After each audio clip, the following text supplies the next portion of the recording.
Okay, welcome, my dear friends, and this is lecture number 13 on statistical mechanics. अब तक हमने क्या कर लिया, एक बार वापस से रिकैप करते हैं और फिर आगे बढ़ते हैं। देखो, अभी हम माइक्रो कैनोनिकल एंसेंबल पढ़ रहे थे पिछले कुछ लेक्चर्स में, तो उसमें क्या किया, माइक्रो कैनोनिकल एंसेंबल, इसमें हमने क्या किया कि फर्स्ट ऑफ ऑल तो देखा कि ये है क्या, मैक्रो स्टेट क्या है, उसके बाद में देखा कि लीडिंग थर्मोडायनेमिकल वेरिएबल क्या है और सिस्टम भी कैसे है, कुछ डेंसिटी ऑफ फेज पॉइंट से वो कैसी है, उन सब पे बात हो चुकी। फिर था हमारा कि लीडिंग थर्मोडायनेमिकल वेरिएबल यहाँ पर एंट्रोपी है, और फिर हमने उसको फाइंड आउट करने के लिए जो रिक्वायर्ड था, यानी कि नंबर ऑफ माइक्रो स्टेट या थर्मोडायनेमिकल प्रोबेबिलिटी, उसको कैसे फाइंड आउट करते हैं उस पर एक लेक्चर किया। ठीक है, अब अगर एस आ जाए हम पे, तो उससे जो अदर थर्मोडायनेमिकल वेरिएबल है वो कैसे फाइंड आउट करें, वो भी हमने कर लिया। तो अब राइट नाउ इन लेक्चर 13 हमको क्या करना है, कोई एक सिस्टम लेना है और उसके बारे में स्टडी करना है। ठीक है, उसको माइक्रो कैनोनिकल एंसेंबल अप्रोच से स्टडी करना है। क्लियर है? तो सिस्टम है the classical ideal gas in micro canonical ensemble. तो टॉपिक हो जाएगा आपका the classical ideal gas in micro canonical ensemble. ठीक है, और wait for a minute. So next topic is classical ideal gas, classical ideal gas in micro canonical ensemble, in micro canonical ensemble। सही है? अच्छा, सबसे पहले हमको देखना है कि सिस्टम कैसा है, मतलब सिस्टम के बारे में थोड़ा सा और डिटेल देखो कि नंबर ऑफ पार्टिकल कितना है, किस स्पेस में पार्टिकल मूव कर रहे हैं, वो सब सारी जानकारी। ठीक है, तो यहाँ पर लिख के चलते हैं। Let we consider a system, a classical ideal gas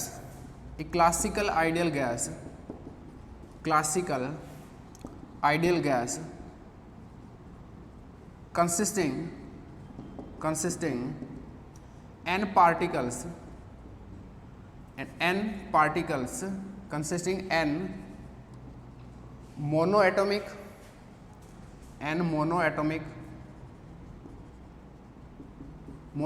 particle है, monoatomic and non relativistic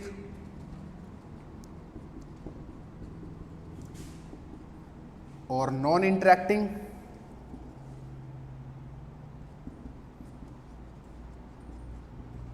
and distinguishable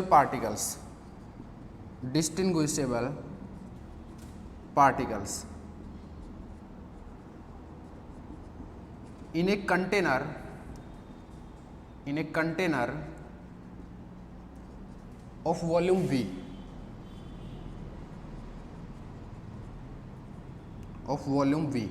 ये हमारा सिस्टम है। Let we consider a classical ideal gas.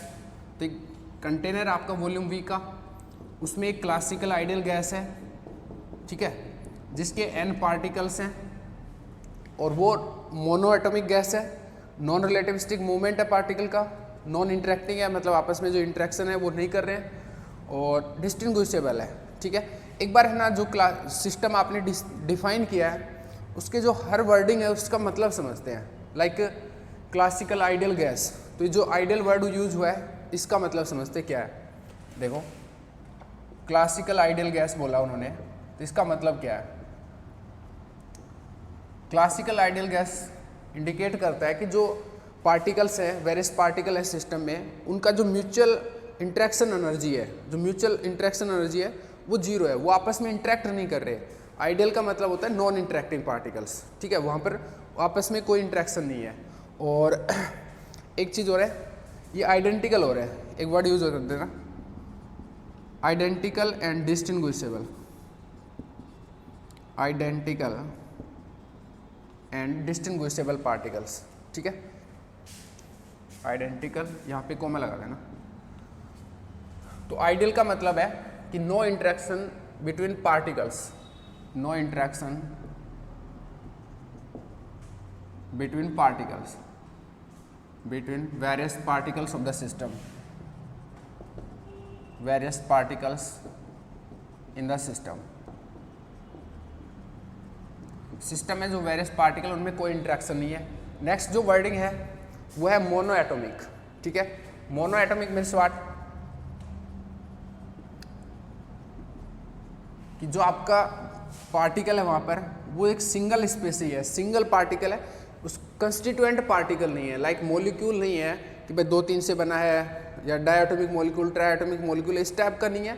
एक सिंगल मॉलिक्यूल है या सिंगल पार्टिकल है. ठीक है, यानी कि एटॉमिक गैस है. अगर सिंगल है तो एटॉमिक गैस है. ठीक है, मोनो एटॉमिक गैस है.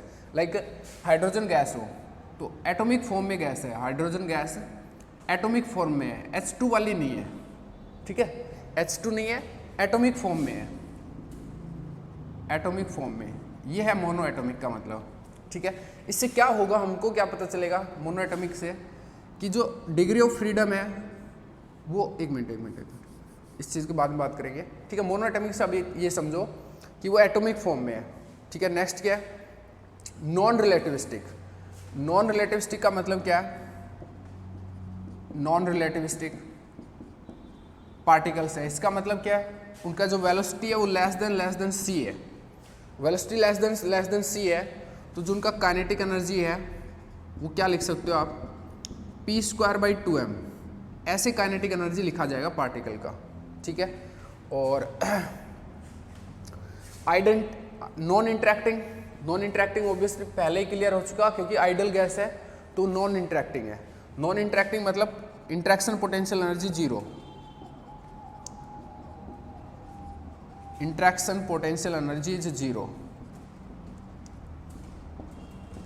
आपस में पार्टिकल इंटरेक्ट नहीं कर रहे हैं. ठीक है, उसके बाद है आइडेंटिकल एंड डिस्टिंग्विशेबल. आइडेंटिकल का मतलब क्या होता है, आइडेंटिकल का मतलब है similar in shape and size. सारे पार्टिकल सिमिलर हैं, like hydrogen hydrogen hydrogen hydrogen hydrogen. ठीक है, similar in shape and size, similar in physical properties बोल देता हूँ मैं इनको, physical properties like size, shape, मतलब सारे मान लो स्फेरिकल हो.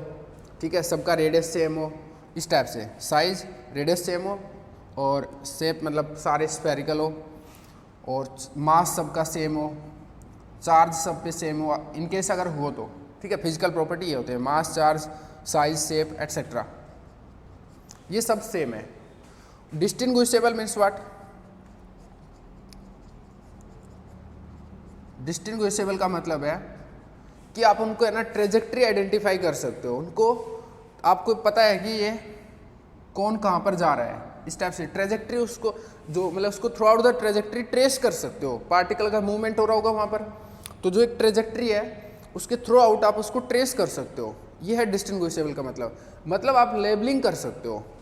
Means you can label the particles, means you can label the particles, label the particles. Label का मतलब क्या होता है, लेबलिंग होता है जैसे अपन कोई स्टिकर लगा देते हैं. जैसे केमिस्ट्री वाले क्या करते हैं, कुछ केमिकल बनाया, उसको उस शीशी में डाल लिया, उस शीशी के ऊपर कुछ एक टेप सी लगा देते हैं, तो वो लेबलिंग हो गया कि इसमें ये आइटम है. सही है, ऐसे ही जैसे मेडिकल सोप होती है तो बहुत सारे डब्बे रखे होते हैं वहाँ पे रैक में, और हर डब्बे के ऊपर टेप लगा के रखते हैं, एक स्टिकर लगा के रखते हैं कि ये वाली गोली इसमें है, ये वाली गोली इसमें, ये वाली गोली इसमें है. तो लेबलिंग है. इसी टाइप से you can label the particles. आप पार्टिकल का नामकरण कर सकते हो कि ये ए पार्टिकल है, ये बी पार्टिकल है, सी पार्टिकल है, और आपको पता है कि कौन सा पार्टिकल किस एनर्जी लेवल में है. ठीक है, इस टाइप का है. You can label the particles and you have knowledge, you know which particle is in which level, कि कौन सा पार्टिकल किस लेवल में आपको पता है. ठीक है, this is the description of a मतलब एक detailed description of your system. ठीक है, अब बात करते हैं सिस्टम को स्टडी करना है. सिस्टम को स्टडी करना है तो इसका मतलब क्या हुआ भाई, वेरियस थर्मोडायनेमिकल वेरिएबल्स को फाइंड आउट करना है. सही है, वेरियस थर्मोडायनेमिकल वेरिएबल्स कैसे फाइंड आउट करोगे? एंट्रोपी पता होना चाहिए, ठीक है। एंट्रोपी से सब कुछ आ जाएंगे क्योंकि लीडिंग थर्मोडायनेमिकल वेरिएबल क्या है? एंट्रोपी है माइक्रो कैनोनिकल एनसेंबल में। अच्छा, अगर एंट्रोपी आ जाएगा तो वो तो कर लेंगे, बट एंट्रोपी कैसे आएगा? Number of micro state find out करना पड़ेगा, क्योंकि S इक्वल टू क्या होता है? KLN omega. तो ये चीज़ फाइंड आउट करना हमारा नेक्स्ट टारगेट है, ठीक है। तो मैं एक बार लिख के चलता हूँ इस बात को भी। तो अभी इसको हटाता हूँ और फिर फाइंड आउट करते हैं। लो,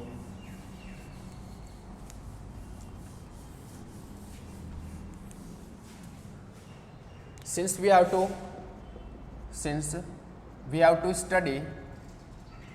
to study the system under microcanonical ensemble approach,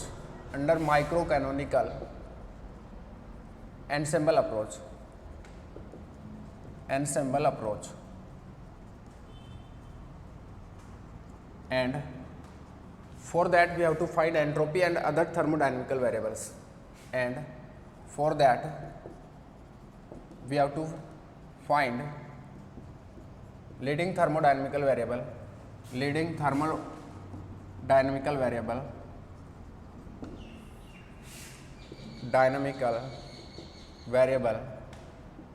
entropy, and that is S equal to KLN omega. So we have to find omega first. सही बात है, ये बात क्लियर होगी। मैंने थोड़ा लिख दिया ताकि आपको फ्यूचर में प्रॉब्लम ना हो, क्योंकि जो बोला हुआ है वो तो रहेगा नहीं ना आपके दिमाग में, ठीक है।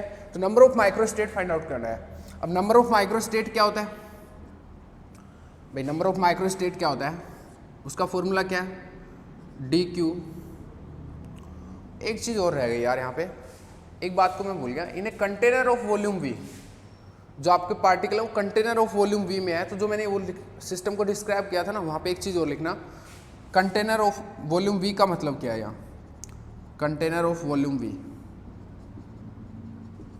ठीक है। ये मिस हो गया, फिर से ध्यान नहीं दिया। तो इसका मतलब पार्टिकल का जो मूवमेंट है वो 3D मूवमेंट है भाई। वॉल्यूम में मूव कर रहे हैं, वॉल्यूम के अंदर है, तो 3D मूवमेंट है पार्टिकल का। एक सिंगल पार्टिकल का डिग्री ऑफ फ्रीडम क्या होगा? 3 फॉर ए सिंगल पार्टिकल। सही बात है कि नहीं है? अगर वहां पे n पार्टिकल, पूरे सिस्टम की डिग्री ऑफ फ्रीडम की बात करूं तो कितना होगा? 3n for n particles. ये मामला है कंटेनर ऑफ वॉल्यूम V से, ठीक है। इसको लिख लेना। तो अभी डिग्री ऑफ फ्रीडम F हो तो नंबर ऑफ माइक्रो स्टेट क्या होता है? ये चीज़ DFP over HF। Phase space में नंबर ऑफ माइक्रो स्टेट ऐसे लिखते हैं, बिल्कुल क्लियर है। यहाँ पर F इक्वल टू क्या है? 3n for n particle system, for n particles. तो उसको इंट्रोड्यूस करा दे F इक्वल टू 3n को, क्योंकि हम पूरा n पार्टिकल के लिए निकाल रहे हैं ये, ठीक है। मैंने बताया था ना कि जब ये फाइंड आउट करोगे तो ये आपको देखना पड़ेगा कि सिंगल पार्टिकल के लिए कर रहे हो या n पार्टिकल के लिए कर रहे हो। तो मैं अभी इसको ओमेगा n नाम दे दिया क्योंकि मैं n पार्टिकल के लिए क्रियाक्रम कर रहा हूँ, सही है। तो F इक्वल टू 3n हो जाएगा। अच्छा, अगर एक पार्टिकल का निकालता ना और फिर n का निकालना होता तो मेरे को कैसे होता? ओमेगा 1 सिंगल पार्टिकल के निकाल लेता, ठीक है। ये पहले पार्टिकल का, दूसरे पार्टिकल का, थर्ड पार्टिकल का, और ओमेगा 1। हालांकि 1 देना नाम सही नहीं है, ये दे देता हूँ बस। एक सिंगल पार्टिकल, इस टाइप से n टाइम्स ये प्रोडक्ट करता और ये सेम चीज़ ही आती उस टाइम। हालांकि इस टाइम है ना, मैं F इक्वल टू 3 लेता, ठीक है, और फिर ये चीज़ करता। अभी मैं डायरेक्ट भी कर सकता हूँ, ठीक है। तो ये ध्यान रहे, इसको आप ऐसे लिख लेना साइड में कि आप ऐसे भी कर सकते हो सिंगल पार्टिकल से, और उस टाइम आपको F इक्वल टू 3 लेना होता। अभी मैं डायरेक्ट n पार्टिकल के लिए कर रहा हूँ, तो इसको हटा देता हूँ मैं, ठीक है। चलो अभी इसको भी हटा दो थोड़ी देर के लिए।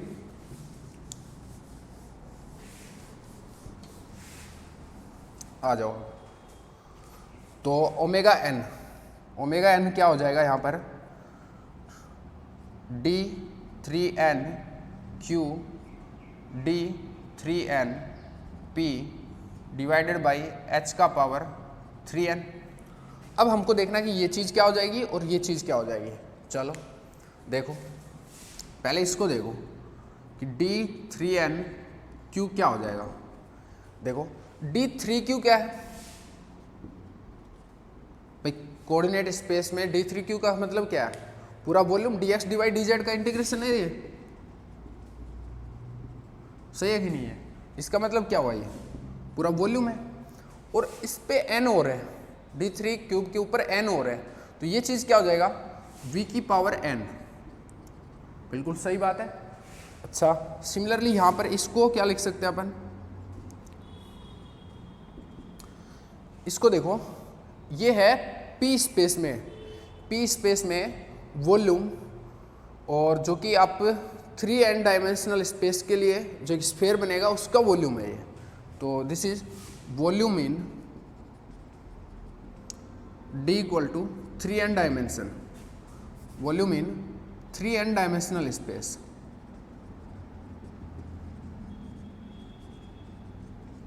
Volume in 3n dimensional space. अब आपको मैंने एक चीज़ कराई थी, वॉल्यूम इन डी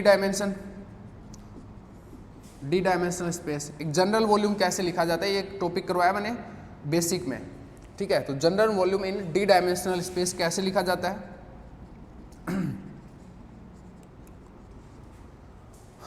इसका फॉर्मूला था I think v d equal to pi का पावर d/2, और अगर r रेडियस हो तो r का power d and d/2 factorial, I think यही था।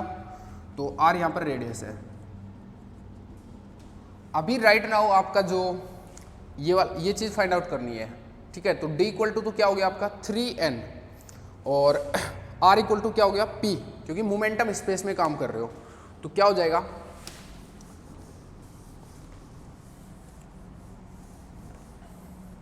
इसको मैं हटा देता हूँ। राइट नाउ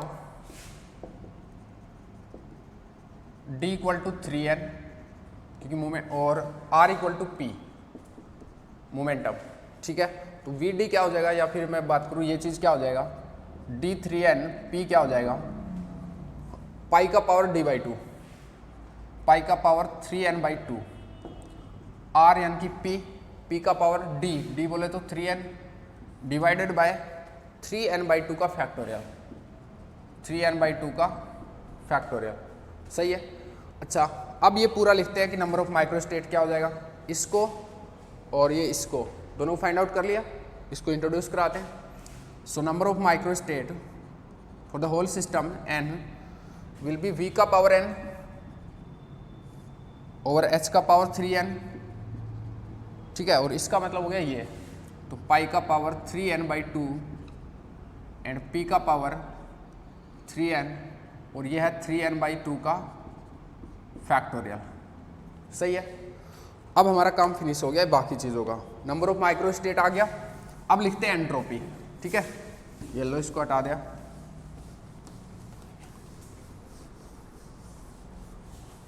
अब लिखते हैं एंट्रोपी और फिर आगे का काम करते हैं। तो एंट्रोपी का एक चीज़ और कर सकते हैं यहाँ पे, since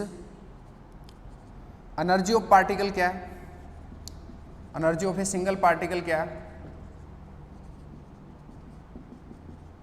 E equal to p²/2m, क्योंकि आइडियल गैस है, पोटेंशियल एनर्जी ऑफ इंट्रैक्शन 0 है, सिर्फ काइनेटिक एनर्जी है पार्टिकल पे, ठीक है। अब कोई बोले ग्रेविटेशनल वगैरह, तो वो यहाँ पर कंसीडर नहीं कर रहे हैं, ठीक है। ग्रेविटेशनल पोटेंशियल एनर्जी को नेग्लेक्ट करके चल रहे हैं, तो जस्ट काइनेटिक एनर्जी है, ठीक है।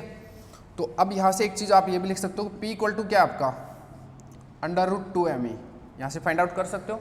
इस p को यहाँ पर इंट्रोड्यूस करा सकते हो, तो नंबर ऑफ माइक्रोस्टेट E के फॉर्मेट में आ जाएंगे, ठीक है। E यहाँ पर आपका इंटरनल एनर्जी है सिस्टम का, ठीक है। तो देखो इंट्रोड्यूस कराओ, ये हो गया v का पावर n, पाई का पावर 3n/2, और यहाँ p की जगह आ जाएगा √2me, तो 2me का पावर 3n/2 हो जाएगा, √2me डालूंगा तो, क्योंकि इसका मतलब यही तो है 2me हाफ, अच्छा, डिवाइडेड बाई h का पावर 3n और 3n/2 का फैक्टोरियल, सही है। ये नंबर ऑफ माइक्रोस्टेट हो गया। हेंस एंट्रोपी क्या हो जाएगा, entropy S equal to k l N omega होता है, तो के एल एन ओमेगा से फाइंड आउट कर लो S equal to k l N, और इसको इंट्रोड्यूस करा दो, यहाँ पर करा दे, v का पावर n 3n, h का पावर 3n और पाई का पावर 3n/2 और 2me का पावर 3n/2 और 3n/2 फैक्टोरियल। ये हो गया एंट्रोपी। ठीक है, अभी थोड़ा है ना, थोड़ा सा इसको और सिंप्लीफाई करते हैं। देखो कैसे, S equal to k l N और v का पावर n, मैं ऐसे करता हूँ इसका पावर इसका पावर इसका पावर, इसका 3n/2 है, इसका 3n/2 है, इसका 3n है, इन सबको एक साथ करते हैं। ठीक है, तो देखो ये हो गया h का पावर 3n, इसको भी एक साथ लिखना ना, एक मिनट रुको, तो 2 पाई, इस पाई को अंदर ले रहा हूँ, 2 pi me over h square का पावर 3n/2, इसको भी ले लिया, h स्क्वायर लिख दूंगा, तो देखो यहाँ से नीचे h स्क्वायर है, ऊपर 3n/2 है, इसका पावर h की पावर 3n ही हो जाएगा अल्टीमेटली नीचे ही, तो ये चीज़ कवर होगी, ये दोनों भी कवर हो गया, और नीचे 3n/2 फैक्टोरियल हो रहा है अभी, ऐसे लिख सकता हूँ। ठीक है, अब आगे और थोड़ा सिंप्लीफाई करता हूँ। देखो हालांकि एंट्रोपी आ गया, बट हम थोड़ा सा सिंप्लीफाई कर रहे हैं इसको। ठीक है, करते हैं, के एल एन में ये सब चीज़ें हैं, तो क्या लिख सकते हैं, के एल एन वी का पावर n प्लस के एल एन, ये चीज़ 2 पाई me का पावर h स्क्वायर का power 3n/2 divided by 3n/2 का फैक्टोरियल, ऐसे लिख सकता हूँ। ठीक है, आगे इस वीक n को इधर ले आऊँ, तो n के एल एन वी, ठीक है, प्लस इसको वापस से this l n of this minus l n of this कर लो, तो k l n of this 2 pi me over h square का पावर 3n/2 और minus k l n 3n/2 factorial, 3n/2 factorial का l n. ठीक है, और थोड़ा सिंप्लीफाई करते हैं, कैसे, इस 3n/2 को आगे ले आते हैं और यहाँ पर स्टर्लिंग अप्रोक्सीमेशन लगाते हैं। क्या था स्टर्लिंग अप्रोक्सीमेशन, क्या था स्टर्लिंग अप्रोक्सीमेशन, स्टर्लिंग अप्रोक्सीमेशन था आपका कि ln n फैक्टोरियल को आप n ln n minus n लिख सकते हो when n tends to infinity हो। अभी राइट नाउ यहाँ पर जो n है वो नंबर ऑफ पार्टिकल्स को इंडिकेट कर रहा है, और नंबर ऑफ पार्टिकल्स आपके ओब्वियसली बहुत लार्ज नंबर है, तो ये स्टर्लिंग अप्रोक्सीमेशन लग सकता है यहाँ पर, तो उसको लगाते हैं अभी, फिर देखते हैं कैसे चीज़ें हो रही हैं। देखो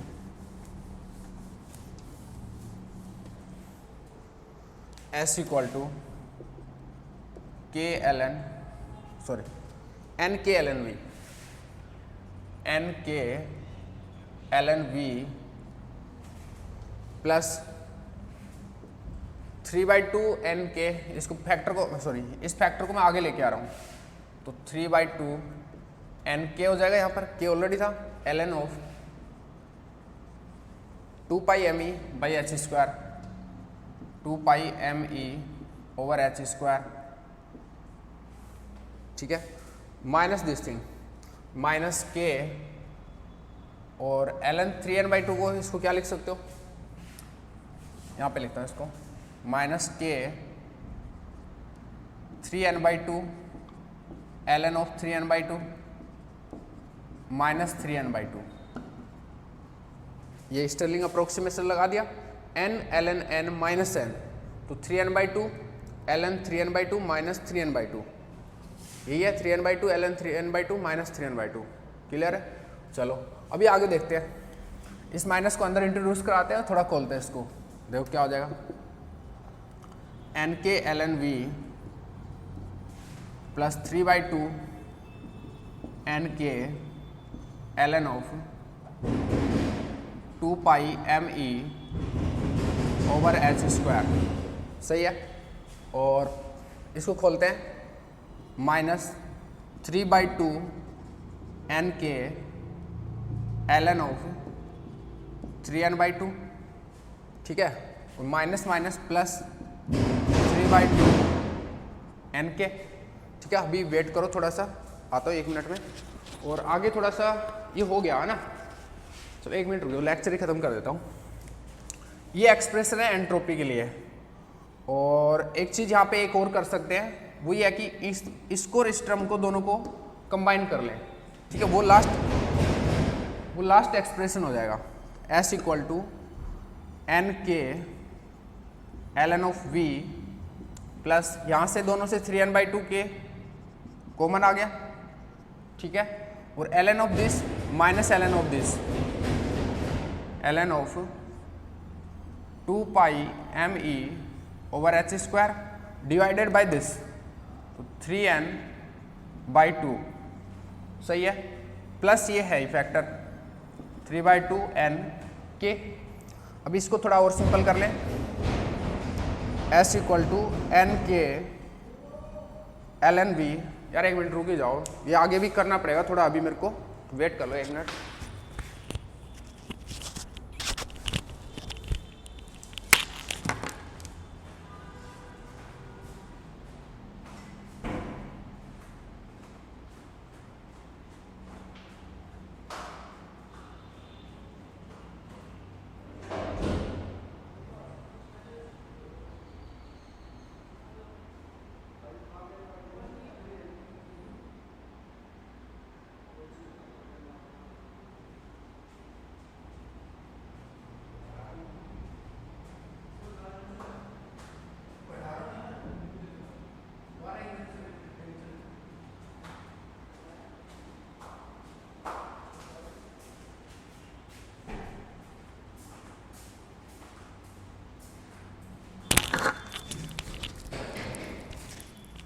थोड़ा सा आगे और करते हैं, देखो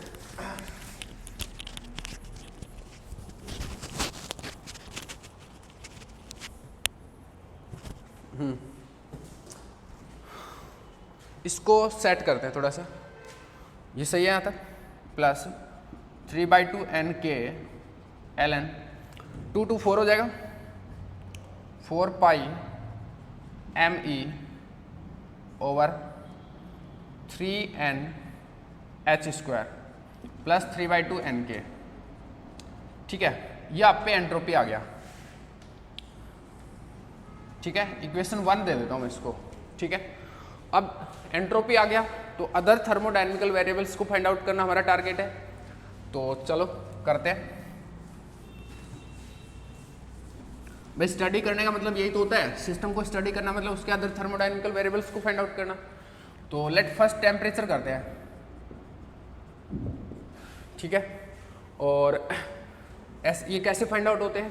H1 H2 के हेल्प से। तो H1 क्या है आपका? H1 है आपका dq यानी कि du plus pdv minus mu dn, ये होता है H1। और dq को क्या लिखते हो आप? TdS। ठीक है? तो अल्टीमेटली ये चीज़ है, मतलब TdS equal to du plus pdv minus mu dn। सही है? अच्छा, अगर T फाइंड आउट करना है, एक चीज़ और, मैक्रो स्टेट क्या है यहाँ पर? मैक्रो स्टेट क्या है यहाँ पर?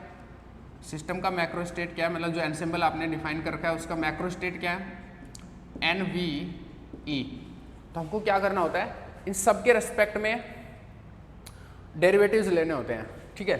बाकी दो अदर को कांस्टेंट रख के। तो सबसे पहले अपन लेते हैं E के रेस्पेक्ट में डेरिवेटिव। ठीक है? तो E के रेस्पेक्ट में डेरिवेटिव करेंगे तो del s ds over DE और keeping n and v constant, दो अदर है उनको कांस्टेंट रखते हैं, इक्वल टू क्या हो जाएगा? du का तो क्या हो जाएगा? अच्छा, du और de एक ही चीज़ है, तो आप du को मतलब de लिख सकते हो, एक ही बात है। या फिर मैं यहीं पे कर दूं, डी लिख लो इसी को, ठीक है। तो ये तो हो जाएगा 1 प्लस एन और वी कांस्टेंट है, तो ये चीज़ 0 और ये चीज़ भी 0। तो टी इक्वल टू क्या आ गया यहाँ से 1 over d s over d e n v, ठीक है। अभी एस आपके सामने है और इसका ये चीज़ फाइंड आउट कर ही लो, तो टी को फाइंड आउट कर ही लो 1 over d s over d ई, तो एन और वी को कांस्टेंट रखना है, करें पार्शियल डेरिवेटिव इसका। एन और वी कांस्टेंट है, पार्शियल डेरिवेटिव नहीं डेरिवेटिव, ठीक है सॉरी। एन और वी कांस्टेंट है तो ये टर्म तो 0 देगी, यहाँ पर ई है और एक चीज़ ये यहाँ पर सिर्फ एन है, तो ये भी कांस्टेंट टर्म है। ये वाली टर्म और ये वाली टर्म से 0 आउटकम होगा, सिर्फ यहाँ से होगा। तो देखो इसका क्या करेंगे, ये तो कांस्टेंट है 3/2 एन के, ये तो कांस्टेंट हो गया। L n of something, l n यहाँ पे ई है ना, तो एल एन ऑफ, और बाकी चीज़ें ये कांस्टेंट है, ये वाली चीज़ें कांस्टेंट है यहाँ पर। तो एल एन समथिंग का क्या हो जाता है 1 upon something, 1 upon something, 1 upon something में आएगा 4 पाई एम ई और divided by 3n h square, तो 3n h स्क्वायर, ठीक है, इंटू समथिंग का करना पड़ेगा, समथिंग में दिस फैक्टर इंटू ई है, ई का तो 1 हो जाएगा और ये कांस्टेंट है ही, क्योंकि n है यहाँ पर सिर्फ कांस्टेंट है, तो 4 पाई एम ई, सॉरी 4 पाई एम, क्योंकि ई का तो 1 हो गया, और 3n h स्क्वायर, ये आपका हो गया। ये वाली चीज़ फाइंड आउट कर ली। अब t इक्वल टू क्या हो गया, देखो काटापीटी करो थोड़ा, ये वाला फैक्टर कैंसिल हो गया, 4 पाई एम से 4 पाई एम कैंसिल हो गया, तो अब बस यहाँ पर e बचा है नीचे, ठीक है, नीचे e बचा है, तो t इक्वल टू क्या हो जाएगा, t इक्वल टू हो जाएगा आपका 1 ओवर 3/2 n के, और नीचे ई बचा है, ये सब कट गया, यहाँ से ये कट गया, यहाँ से ये कट गया, ई बचा उसको ऊपर ले आओ, ये चीज़, ठीक है। इसको थोड़ा रीअरेंज करें तो ई को कैसे लिख सकते हो 3/2 एन के को मैं इधर ले आया, और टी, ई को आप ऐसे लिख सकते हो या नहीं लिख सकते हो। और आप देखोगे आपका जो आइडियल गैस होता है, क्लासिकल आइडियल गैस होता है, उसके लिए जो इंटरनल एनर्जी है वो यही होती है एक पार्टिकल के लिए, देखो सॉरी एन पूरे सिस्टम की है, ये पूरी सिस्टम की है, देखो कैसे,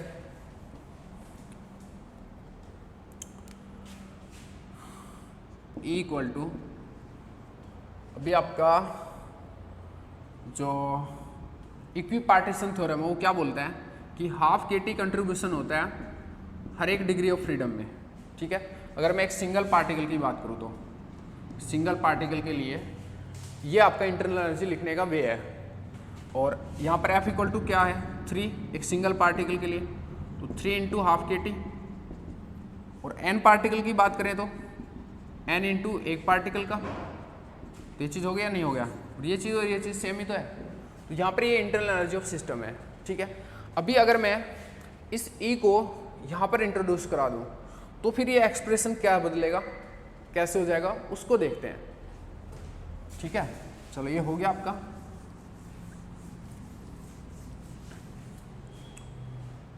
S को मैं वापस से लिख रहा हूँ, S क्या हो जाएगा फिर n के ln v, यहाँ पे लिखता हूँ S इक्वल टू n के ln v प्लस 3/2 n के ln 4 पाई m, E की जगह मेरे को लिखना है 3/2 n के t और 3n h square plus 3/2 n के, इसको थोड़ा सिंप्लीफाई करते हैं, क्या हो जाएगा देखो n के ln v प्लस 3/2 n के ln, 3 से 3 कट जाएगा, इस 2 से ये 2 कट जाएगा, और n भी कट जाएगा, 3n से ये 3n कट जाएगा, ठीक है, और 2 से 2 कटेगा, तो 2 पाई m KT divide by h square just plus 3/2 n k. Entropy का ये एक्सप्रेशन आ गया आप पे, इसको आप बोला इक्वेशन 2। ये आपका फाइनल एक्सप्रेशन है एंट्रोपी का, ठीक है। और अब बात करते हैं फ्यूचर आगे की बात।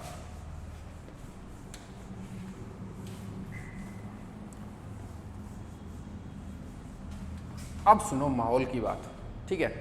क्या कर रहे हैं, क्लासिकल आइडियल गैस पढ़ रहे हैं।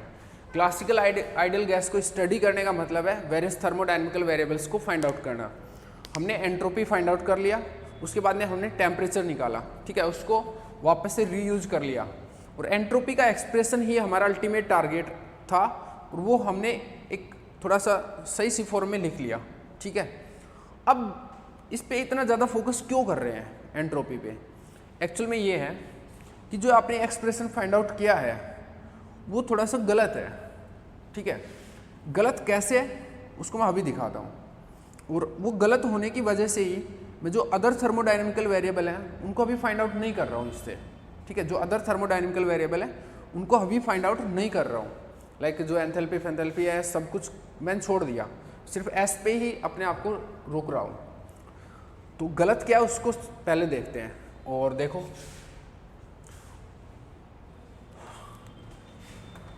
फिर आप लिख के चलना, entropy given by expression 2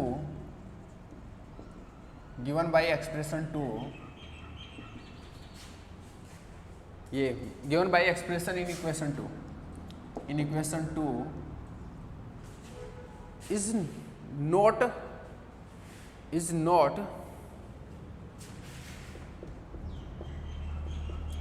in extensive, या फिर ऐसे लिख रहा हूँ, equation 2 does not have extensive character.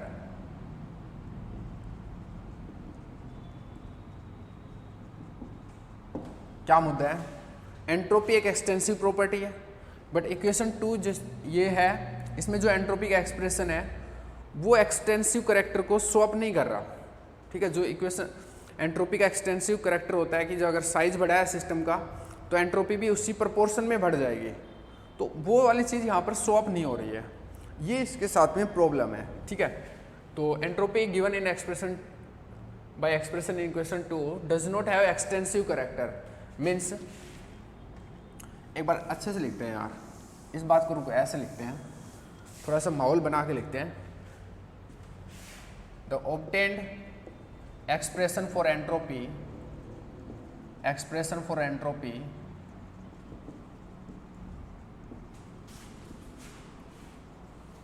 is not okay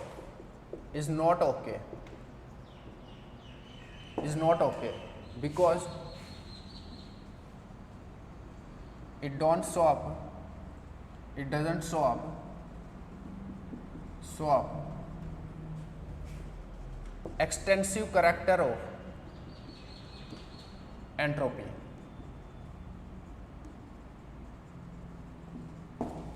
अब एक्सटेंसिव कैरेक्टर क्या होता है?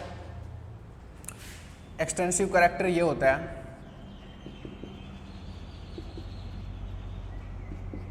कि अगर आप सिस्टम को बढ़ा दोगे, उसका साइज बढ़ा दोगे, तो जो एक्सटेंसिव पैरामीटर है वो उसी प्रोपोर्शन में बढ़ जाते हैं। अगर पहले वॉल्यूम v था और बाद में अगर आपने वॉल्यूम को अल्फा v कर दिया, तो जो अदर थर्मोडायनेमिकल वेरिएबल जो एक्सटेंसिव है लाइक नंबर ऑफ पार्टिकल वो भी अल्फा n हो जाएंगे, और एंट्रोपी एक एक्सटेंसिव प्रॉपर्टी है वो भी अल्फा s हो जाएगी अगर यहाँ पर ये n थे और s थे तो इस चीज़ को ये फॉलो अप नहीं कर रहा ये एक्सप्रेशन, देखें एक बार। और उसी वजह से ये एक्सप्रेशन गलत है, कुछ मिसिंग है यहाँ पर, कुछ गलती हुई है हमसे, कैलकुलेशन या कुछ भी जो भी है फिजिकल इंटरप्रिटेशन में कहीं ना कहीं कोई गड़बड़ हुई है हमसे, ठीक है। चलो, the obtained expression for entropy is not okay because it does not show up extensive character of entropy, ठीक है। और एक्सटेंसिव कैरेक्टर ये होता है, इसको भी लिख सकते हैं कि extensive character is that if we increase the size, if we increase size of system,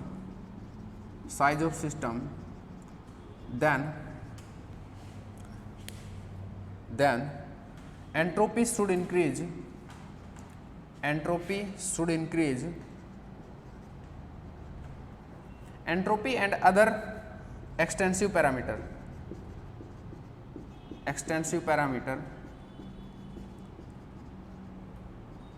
should increase in the same proportion, same way में वहां पर इंक्रीज होने चाहिए थे, ठीक है। Let me see it, let me check it in equation 2 में जो एंट्रोपी है उसके लिए अपन चेक करते हैं इस बात को, ठीक है। तो कैसे करें कि अपन ने साइज बढ़ा दिया तो आपका जो एंट्रोपी है वो क्या हो जाएगा, अभी एस प्राइम क्या हो जाएगा। अगर मैं साइज बढ़ा दूं उसके बाद मैं एस प्राइम को देखूं तो देखो क्या हो जाएगा। इस सिस्टम के लिए अपन फाइंड आउट करते हैं और वो देखते हैं कि ये है या नहीं है। चलो एस प्राइम इक्वल टू क्या हो जाएगा, n prime k l n v prime plus 3/2 n prime k l n 2 pi m k t over h square plus 3/2 n prime k, जहां पर एन था और वी था वहां पर प्राइम लगा दिया, जो भी एक्सटेंसिव पैरामीटर थे जहां पर सबकी जगह प्राइम कर दिया। टी टेम्परेचर है, वो एक इंटेंसिव पैरामीटर है, उसको टी रखा मैंने, सही है। अब आप देखो एन प्राइम की जगह क्या रखोगे आप, alpha n, and v prime की जगह अल्फा वी, और आपका जो रिजल्ट है वो आना चाहिए s prime equal to alpha s. अगर नहीं आता है तो ये फिर एक्सप्रेशन गलत है। चलो s prime equal to n prime की जगह रख दिया alpha n k l n alpha v plus 3/2 alpha n k l n 2 pi m k t over h square plus 3/2 alpha n k, लिख दिया। अब देखो यहाँ से अल्फा कॉमन आ जाएगा, यहाँ से अल्फा कॉमन आ जाएगा, यहाँ से अल्फा कॉमन आ जाएगा, ले लो उसको, क्योंकि उसको बाहर लेना ही है ना, और तभी तो अल्फा इंटू एस लिखना है। तो अल्फा को बाहर लेते हैं और ये जो एक्सप्रेशन आएगा यहाँ पर वो अगर एस आ गया, मतलब ये वाली चीज़ आ गई, तब तो एक्सप्रेशन सही है, अदरवाइज रॉन्ग है। देखो तो अल्फा बाहर लिया तो N k l n alpha we, थोड़ा ऐसे लिख देता हूँ, अल्फा वी प्लस 3, अल्फा बाहर चला गया यहाँ से 3/2 n k l n 2 pi m k t over h square plus 3/2, ये अल्फा बाहर ले लिया एन के, ठीक है। ये एक्सप्रेशन एस है क्या, एस से मैच कराओ, ये वाला टर्म ये टर्म है यहाँ पे 2 pi m k t by h square 2 pi m k t l n में, ठीक है। 3/2 एन के सही है, ये टर्म सही है, ये टर्म सही है। यहाँ पर आ जाओ N k l n v, n k l n alpha we, इसे अल्फा की वजह से एस सी होगी सारी, सही है ना। So this thing is not alpha S. तो ये चीज़ प्रूव होती है कि the obtained expression does not show extensive character, ठीक है। अब आगे बात करते हैं।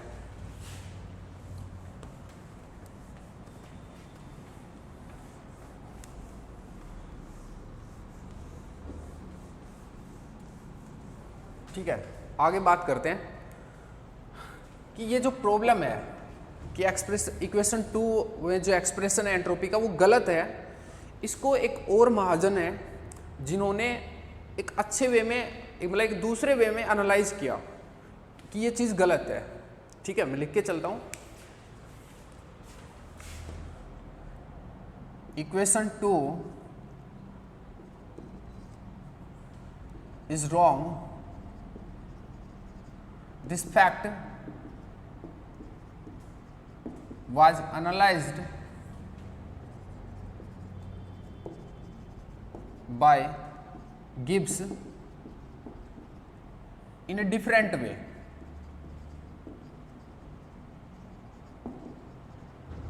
एक डिफरेंट वे में एनालाइज किया गया था। तो कैसे किया गया था उस पर अभी बात करते हैं। क्या किया था उन्होंने ये भी बात करते हैं। He analysed the entropy of mixing of two gases and found the expression wrong। ठीक है, चलो, and found expression wrong and found some paradoxical result and found some paradoxical situation।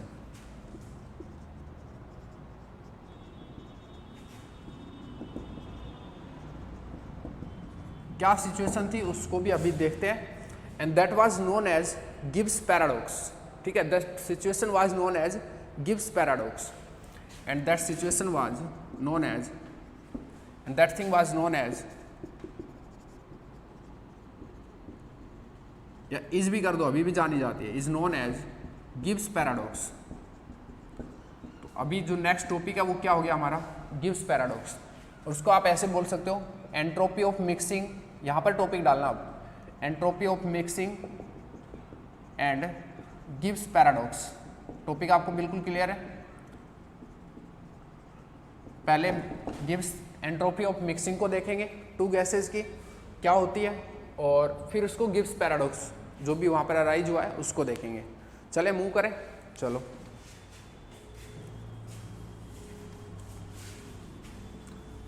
Systematically देखना कि गिब्स ने क्या किया था और कहाँ उसको प्रॉब्लम आई। चलो, गिब्स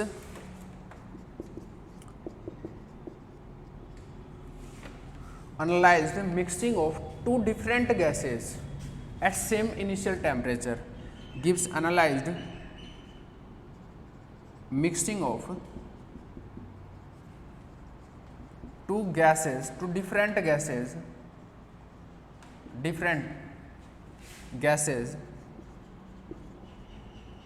that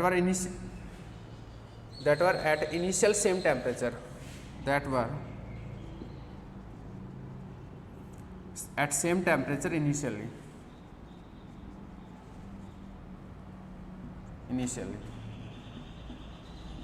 कुछ ऐसा सिचुएशन था, देखो मिक्सिंग करना है उसको, तो उसने दो कंटेनर लिए, एक ये और एक ये, और बीच में पार्टीशन वॉल है या पार्टीशन कुछ डाल रखा है उसने। यहाँ पर गैस 1 था उसका और इधर गैस 2 था। डिफरेंट गैस है, इधर नंबर ऑफ पार्टिकल N1 लिए, इसका जो वॉल्यूम है उसको V1 लिया जो ये कंटेनर है, टेम्परेचर T लिया, इधर N2 पार्टिकल्स लिए, V2 उसका वॉल्यूम लिया कंटेनर का, और इनिशियल टेम्परेचर सेम रखा। ठीक है, अब इसको अगर मिक्स करना है तो वो इस पार्टीशन को हटा देगा और ये दोनों मिक्सिंग हो जाएगी। ठीक है, अभी चलते हैं। तो अब बात करते हैं कि बिफोर मिक्सिंग एंट्रोपी कितना है, जो कंबाइंड सिस्टम है उसका एंट्रोपी कितना है बिफोर मिक्सिंग, जब तक पार्टीशन हटाया नहीं। ठीक है, entropy before mixing, entropy before mixing या फिर before removing partition, entropy of combined system before removing partition.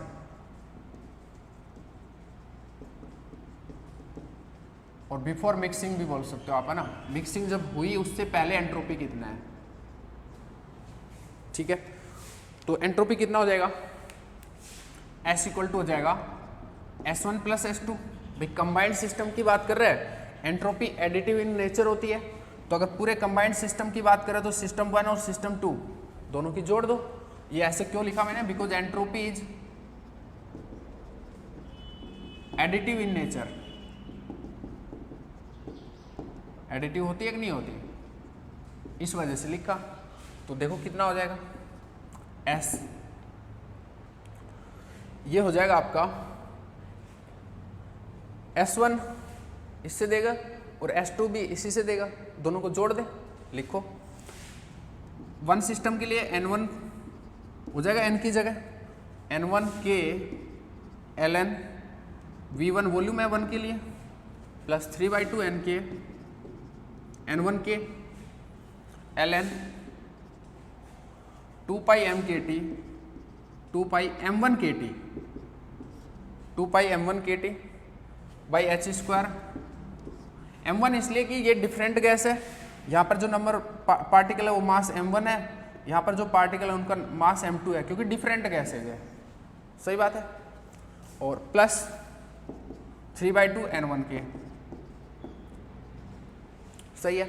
और अब प्लस S2, ये तो S1 लिखा है, S2 हो जाएगा N2 K ln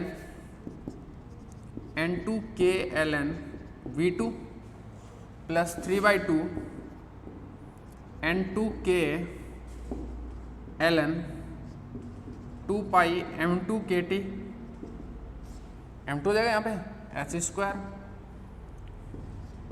plus 3/2 N2 K, सही है।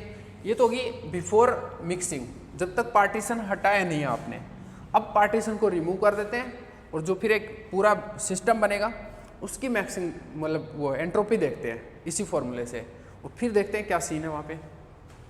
चलो ये समझ में आ गया होगा ना। मैं एक बार बाद में पूरा कंक्लूड करूँगा कि क्या सीन है यहाँ पे।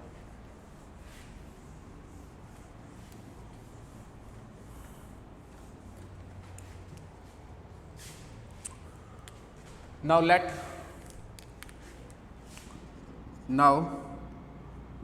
let we remove partition function, sorry remove partition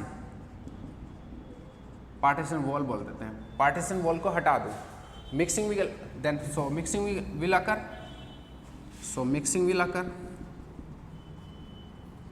mixing हो जाएगी। and now the entropy of total system क्या होगी,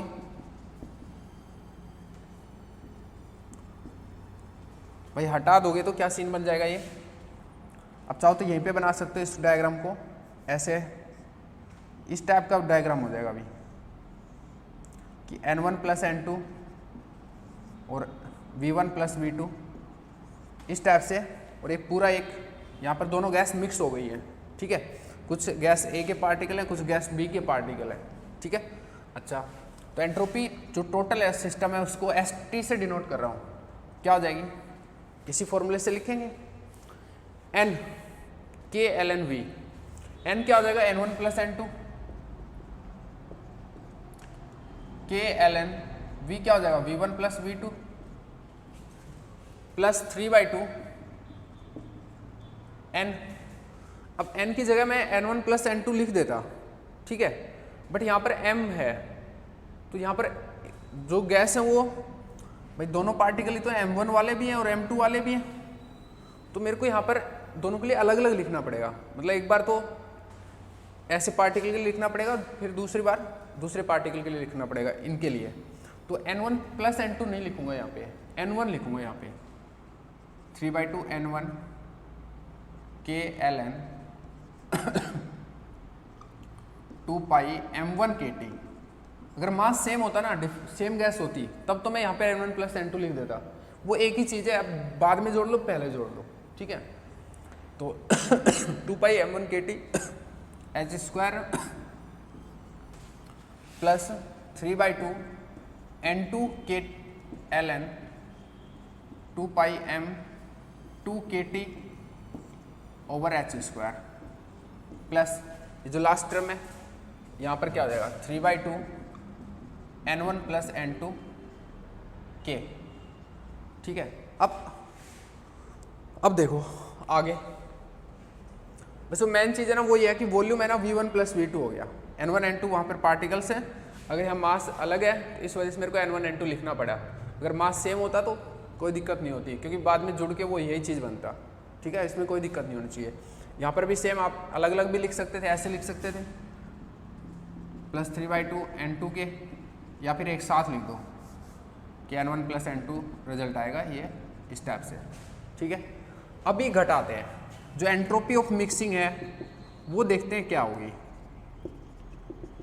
एंट्रोपी ऑफ मिक्सिंग का मतलब है कि जो चेंज इन एंट्रोपी आया, जो इंक्रीमेंट इन एंट्रोपी है, एंट्रोपी ऑफ मिक्सिंग है increment in entropy after mixing, increment in entropy, entropy after mixing, वो कितना है। तो डेल्टा एस क्या होगा भाई, आफ्टर मिक्सिंग क्या हो गया, ये चीज है H2 minus S1 + S2, before mixing ये है S1 + S2। ठीक है ना, इसको मैं S1 + S2 लिख देता हूं, सही है। तो ये है एंट्रोपी ऑफ मिक्सिंग, इसको बोलते हैं एंट्रोपी ऑफ मिक्सिंग। ठीक है, और ये होगी increment in entropy after mixing, मतलब एंट्रोपी बढ़ी है मिक्सिंग के बाद में। ऐसा क्यों बोल रहे हो, एक चीज और बता दें यहाँ पे, आप यहाँ पे इंक्रीमेंट क्यों बोल रहे हो कि एंट्रोपी बढ़ी है, आप ऐसे क्यों बोल रहे हो, आपको कैसे पता है कि एंट्रोपी बढ़ी है। देखो क्या होता है, why entropy, why increment in entropy, लिख के चलता हूं मैं, इन एंट्रोपी। देखो ये क्या जो प्रोसेस है ना, ये जो यहाँ पर हुआ है वो एक इरिवर्सिबल प्रोसेस है, और एक इरिवर्सिबल प्रोसेस में हमेशा एंट्रोपी बढ़ती है, इसलिए मैं बोल रहा हूँ कि ये चीज़ बड़ा है, और जो डेल्टा एस है वो पॉजिटिव आएगा। ठीक है, देखो, और ये आप अब देखो कि इरिवर्सिबल प्रोसेस है या नहीं है। इरिवर्सिबल प्रोसेस का मतलब है अगर मैं इस पार्टीशन जो ये वॉल थी इसको वापस यहाँ इंट्रोड्यूस करा दूँ, तो क्या आप जो पहले सिचुएशन थी वही ऑब्टेन हो जाएगी, नहीं होगी, क्योंकि देखो अगर यहाँ पे पार्टीशन लगाओगे तो अभी दोनों गैस के पार्टिकल इधर हैं, दोनों गैस के पार्टिकल इधर होंगे, सही बात है या नहीं है। देखो मैं अच्छे समझाता हूँ, अगर मैं वापस से रीइंसर्ट करा दूँ पार्टीशन को, तो अभी यहाँ पर गैस ए और गैस बी दोनों के पार्टिकल होंगे, इधर भी गैस ए और गैस बी दोनों के पार्टिकल होंगे, और पहले ये जो सिचुएशन थी वो थोड़ी बनेगी, पहले तो सिर्फ गैस 1 इधर थी और गैस 2 इधर थी, अब की बार दोनों तरफ गैस 1 गैस 2 है, तो बिल्कुल इरिवर्सिबल प्रोसेस है। अगर ये इरिवर्सिबल प्रोसेस है तो इरिवर्सिबल प्रोसेस में एंट्रोपी हमेशा इंक्रीज होती है। ठीक है, why increment in entropy, because, लिख के चलता हूँ मैं यहाँ पे, इसको हटाते, काम हो गया अपना ना।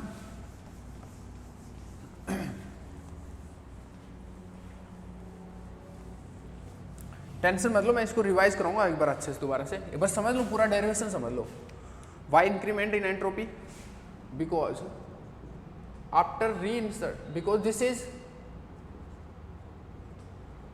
इज यानी कि because mixing process, because mixing of two different gases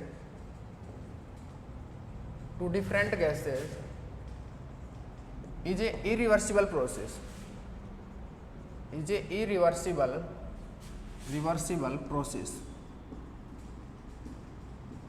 reversible process है। कैसे बोला आपने ये, because if we reinsert partition, then we won't get, या फिर जो गेट करेंगे वही लिख देता हूं, we will get both gases on both side of partition,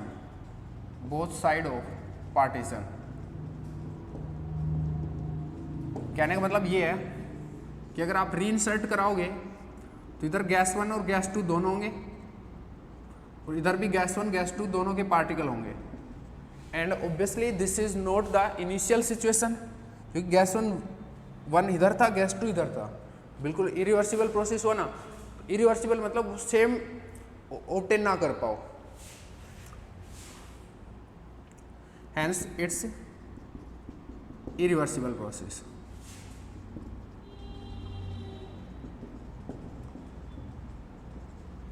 and entropy will increase, and entropy always increases in a irreversible process। Reversible में क्या होती है फिर? Zero.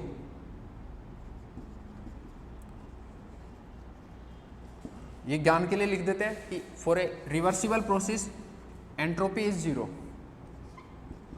For a reversible process, ज्ञान के लिए लिखा है ना, reversible process entropy, change in entropy is zero.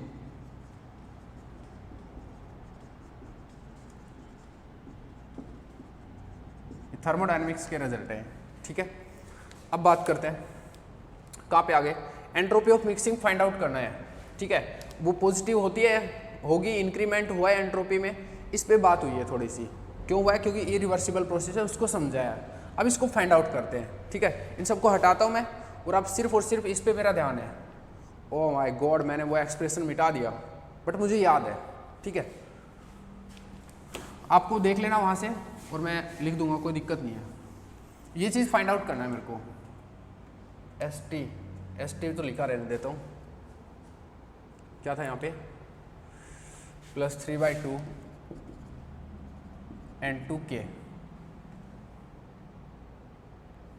सही है। तो देखो डेल्टा एस क्या हो जाएगा, एस टी ये रहा आपका N1 + N2 KLN V1 + V2 +3/2, मैं पूरा लिख देता हूँ यार, N1K LN 2πm1KT। मैं इसलिए लिख रहा हूँ क्योंकि मेरे पास वो एक्सप्रेशन है नहीं, अदरवाइज मैं वहीं से कर देता। +3/2 N2K LN 2πm2KT /h² +3/2 N1 + N2K minus this thing. वो आपका यहाँ पर एक्सप्रेशन लिखा हुआ था, आपके पास होगा, मैं घटाता हूँ उसको। माइनस में था, एक बार S1 के लिए लिख दो इसको, और एक बार S2 के लिए, मतलब दूसरे सिस्टम के लिए लिख दो, जो भी पहले था ना सिचुएशन बना के दी, हो जाएगा आपका S1 + S2। तो फर्स्ट के लिए क्या, N1, और साइन के साथ भी चल दूँ तो बहुत ही अच्छा रहेगा, माइनस साइन है, तो -N1K LN V1 minus this thing 3/2 N1K LN 2πm1KT /h² -3/2 N1K minus. अब दूसरे गैस के लिए -S1 + S2 है, तो -S1 - S2, ठीक है। दूसरी के लिए N2K LN V2 और -3/2 N2K 3/2 N2K LN 2πm2KT /h² -3/2 N2K। अब देखते हैं ये चीज़ क्या आ रही है, आ जाओ।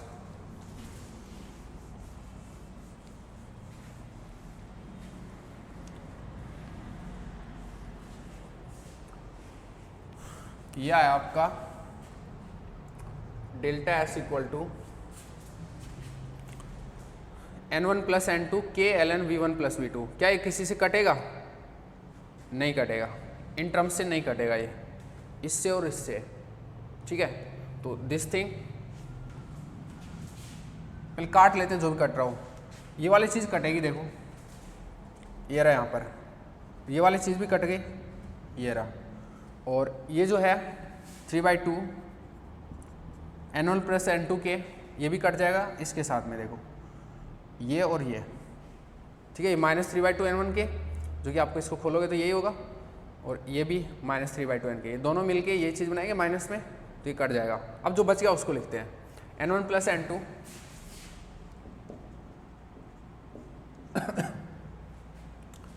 K LN V1 + V2 minus N1K LN V1 minus N2K ln(V2)। एक चीज़ मैं बता दूं, ये जो अपन कर रहे हैं ये एक बहुत ही इम्पोर्टेंट रिजल्ट, मतलब इम्पोर्टेंट चीज़ है, गिब्स पैराडॉक्स। जल्दी से ना भेजे में घुसती नहीं है, तो मैं थोड़ा सा स्लो एक एक स्टेप को बता रहा हूँ, ठीक है। तो आराम से लिखते रहो। पेपर में कई बार पूछा हुआ भी है ये वाली चीज़ कि एंट्रोपी ऑफ मिक्सिंग क्या होगा अगर टू डिफरेंट गैसेज को मिलाऊँ तो मैं, ठीक है। तो ऐसी कोई बात नहीं है, हम रिलेवेंट स्टफ कर रहे हैं और थोड़ा इंपॉर्टेंट है, इसलिए मैं थोड़ा सा ज़्यादा धीरे धीरे चल रहा हूँ, कोई बात नहीं है ना। अब ये क्या हो जाएगा देखो, अब यहाँ से एक चीज़ लिख सकते हो, इसको दो में तोड़ दो, N1K ln(V1 + V2) और प्लस N2K ln(V1 + V2) लिख लिया, माइनस N1K ln(V1) और माइनस N2K ln(V2), ठीक है।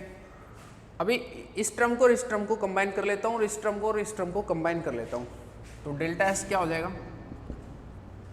N1, यहाँ पर N1K है, बाहर ले लूँ, ln of this thing minus ln of this thing, तो ln of V1 + V2 divided by V1 plus, अब इन दोनों टर्म से N2 के बाहर ले लूँ, ln of this thing minus ln of this thing, ln V1 + V2 divided by V2।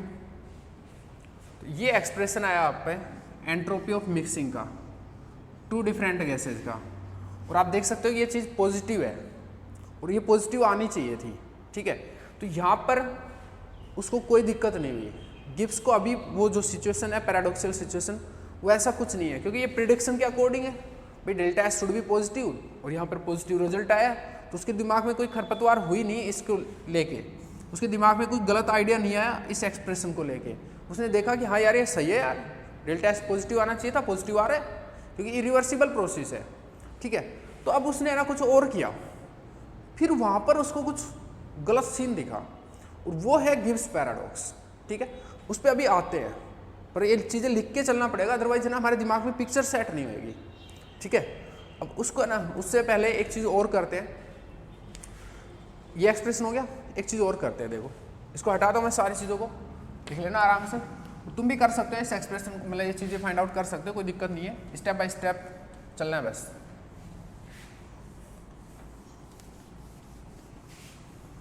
अब देखो मामला, ये एंट्रोपी ऑफ मिक्सिंग है, mixing of two different gases. आपने क्या किया था, ऐसे दो सिस्टम थे आप पे, N1V1 T N2V2 T, initial temperature same लिया था आपने, ठीक है। अगर मैं एक कंडीशन और लगाऊं और फिर इस रिजल्ट को देखूं कि क्या हो जाएगा, ठीक है। Let if number density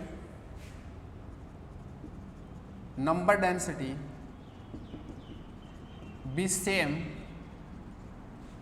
of gas 1 and gas 2, और दोनों की अगर सेम होगी, नंबर डेंसिटी मतलब N/V, अगर इसका सेम होगा और इसका सेम होगा तो जो टोटल सिस्टम बनेगा उसमें भी वही रहेगा, and also the combined system,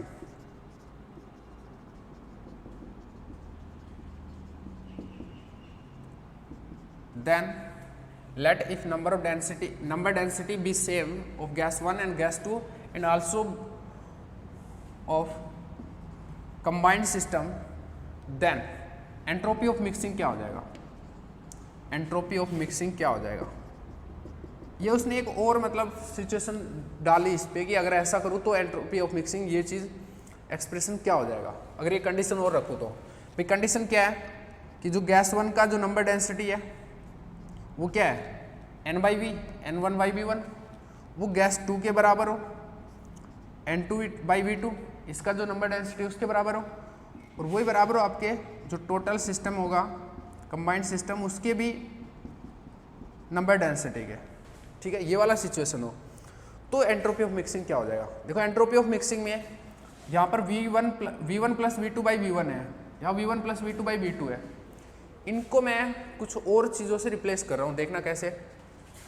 अगर मैं यहाँ से एक चीज़ ले भाई इसको और इसको बराबर लूँ तो कैसे लिख सकता हूँ n1 plus n2 by v1 plus v2, ठीक है। इसको अगर आगे क्या लिख सकता हूँ कि v1 प्लस v2, इस वाली चीज़ को इधर ले आया, divide by v1 equal to क्या होगा n1 plus n2 by n1, इसको इधर ले आया।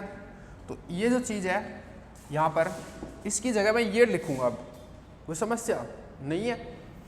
और सिमिलरली अगर मैं इसको बात करूँ, इनकी बात करूँ तो n2 by v2 equal to n1 plus n2 by v1 plus v2, ये क्या देगा आपको v1 प्लस v2, इसको इधर ले आऊँ बाई v2 और ये हो जाएगा n1 plus n2 by n2, ठीक है। अभी देखो ये वाला एक्सप्रेशन यहाँ पर है, इसकी जगह एंट्रोपी ऑफ मिक्सिंग यानी कि डेल्टा एस क्या हो जाएगा n1 के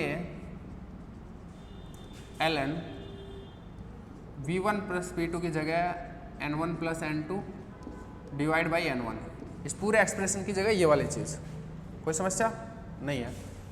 और प्लस n2 के ln v1 प्लस v2 की जगह n1 plus n2 over n2, ये कई बार है ना पूछा हुआ है, डायरेक्ट एक्सप्रेशन आप याद रख सकते हो इसको, इसलिए मैं इसको बॉक्स अप कर रहा हूँ। एंट्रोपी ऑफ मिक्सिंग अगर नंबर डेंसिटी सेम हो दोनों गैसेस का, ये होता है, ठीक है। ये क्वेश्चन कई बार पूछा हुआ है कंपटीशन एग्जाम में भी, इसको थोड़ा सा इंपॉर्टेंट और रिजल्ट याद रखने वाली चीज़ है ये, ठीक है। अब बात करते हैं नेक्स्ट। गिब्स को यहाँ पर कोई प्रॉब्लम नहीं थी, उस चीज़ को लिखते हैं क्योंकि result should be positive and result is positive. Problem कहाँ हुई उसको फिर देखते हैं। ये दोनों एक्सप्रेशन आप डायरेक्टली याद रख सकते हो। इसको हटा के चलता हूँ और अब मुद्दे पे आते हैं।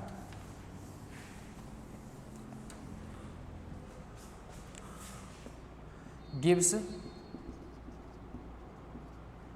had predicted एंट्रोपी, हैड की जगह प्रिडिक्टेड लिख देता यार, उसने प्रिडिक्ट किया, ठीक है। इतनी अंग्रेजी नहीं आती, बस प्रिडिक्टेड से समझ जाओगे तुम, किया। Predicted the entropy of mixing to be positive, entropy of mixing to be positive and as you can see this is positive. अब देख लो ना एलन में कुछ है, यहाँ पर सब जगह पॉजिटिव ही तो है।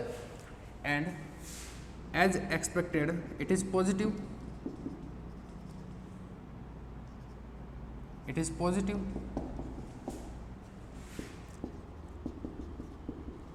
सो till now there is no problem with this expression, so no problem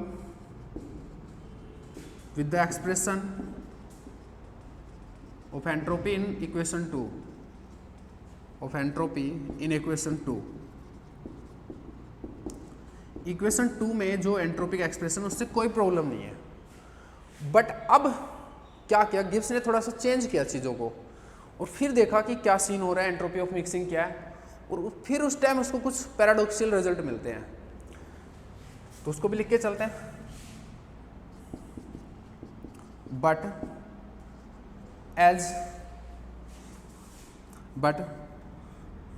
Gibbs tried to find out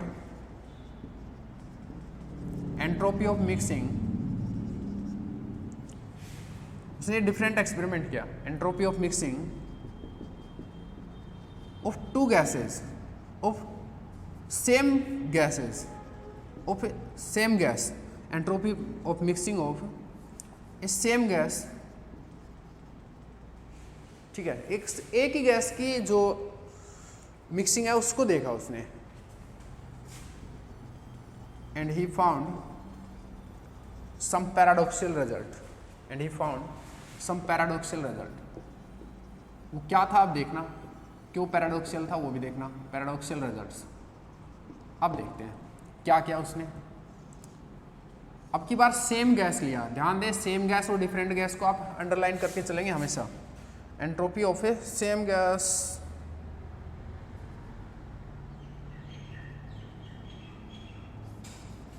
same gas का मतलब है दोनों कंटेनर में सेम थी, यहाँ पर भी गैस 1 ही है और यहाँ पर भी गैस 1 ही है।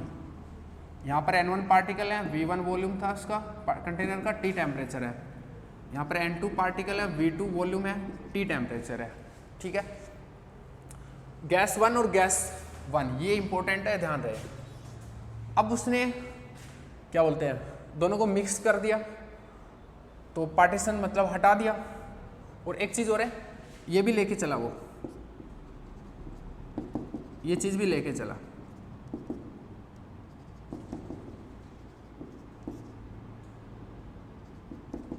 मतलब इनिशियल डेंसिटी सेम थी उसकी, बट गिव्स try to find entropy of mixing of same gas with same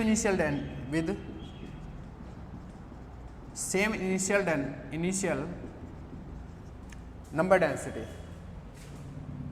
same initial number density and found paradoxical result। ऐसे करना पूरी लाइन। अरे यार ये मार्कर ही चल नहीं रहा आज से।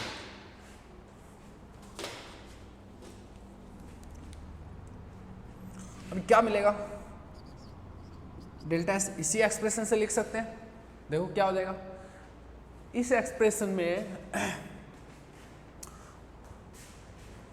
ऐसा कुछ नहीं है। मतलब एक चीज सुनो, ये सेम रिजल्ट ही आएगा। कैसे? अब देखो ना, इसमें कुछ ऐसा है नहीं जो सेम गैस होने से कुछ फर्क पड़े। देखना मैं एक बार लिखता हूँ, सेम रिजल्ट आएगा।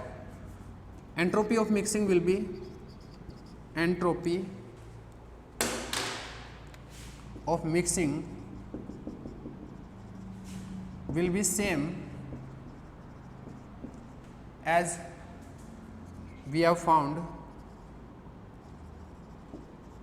for two different gases। क्यों? पहले एक्सप्रेशन लिख देता हूँ फिर बताता हूँ क्यों। तो ये रिजल्ट आएगा N1K ln N1 plus N2 over N1 plus N2K ln N1 plus N2 over N2, ये रिजल्ट आएगा। क्यों? देखो सेम गैस और डिफरेंट गैस का जो फैक्टर है वो यहाँ पर M1 की जगह M1 मतलब ये जो मास है उसकी जगह पहले M1 M2 लिख रहे थे अपन और वो कट गया था, सही है। अभी जस्ट M ही लिखेंगे तब भी वो कटेगा वो फैक्टर, ठीक है। जब M1 M2 में कट रहा था तो अभी भी कट ही जाएगा। तो जो गैस सेम या डिफरेंट होने का जो मतलब इफेक्ट है वो सिर्फ इस टर्म में आ रहा है और ये टर्म तो कट जानी है, सेम हो या डिफरेंट हो, तो रिजल्ट तो सेम ही आएगा। बिल्कुल समझे ना। डिफरेंट गैस का मतलब था इस M पे M1 एक बार M1 पार्टिकल का मास लिया था, एक बार M2 लिया था, और अब तो M ही रखना है, तो अब तो श्योरली कटेगा। क्योंकि आप देखो कैसे लिखोगे, अब करके देखना आप समझ जाओगे। वैसे भी अभी समझ रहे हो कि जब M1 M2 में कट गया था तो अभी भी नहीं कटेगा, मतलब अभी भी कट जाएगा, सॉरी। ये इंडिपेंडेंट ऑफ M मास है, M1 M2 जो गैस है उसका इंडिपेंडेंट है ये जो रिजल्ट है, ठीक है ना। तो अभी भी ये रिजल्ट आएगा क्योंकि मास जो नंबर पार्टिकल था, जो गैस के पार्टिकल थे उनका मास तो एक्सप्रेशन में आ ही नहीं रहा ना, तो सेम रिजल्ट ही आएगा। सिर्फ डेंसिटी की बात हो रही है या जो कुछ V1 V2 की बात हो रही है तो सिर्फ यही रिजल्ट आएगा, ठीक है। अब देखो, and this should be zero, this should be zero, ये रिजल्ट जीरो आना चाहिए था। एंड दिस इज पॉजिटिव, एक बार ऐसे लिखना, and this is positive, this is positive, या फिर ऐसे लिखना, and we can conclude that, and we can conclude that it is positive. ये कंक्लूड कर सकते हो ना इसको देख के कि ये पॉजिटिव है, बिल्कुल कर सकते हो। But this should be zero, but this should be zero. क्यों जीरो क्यों होना चाहिए? Because entropy of mixing should be zero, because mixing of two मतलब mixing of same gas is a reversible process, because mixing of same gas is reversible process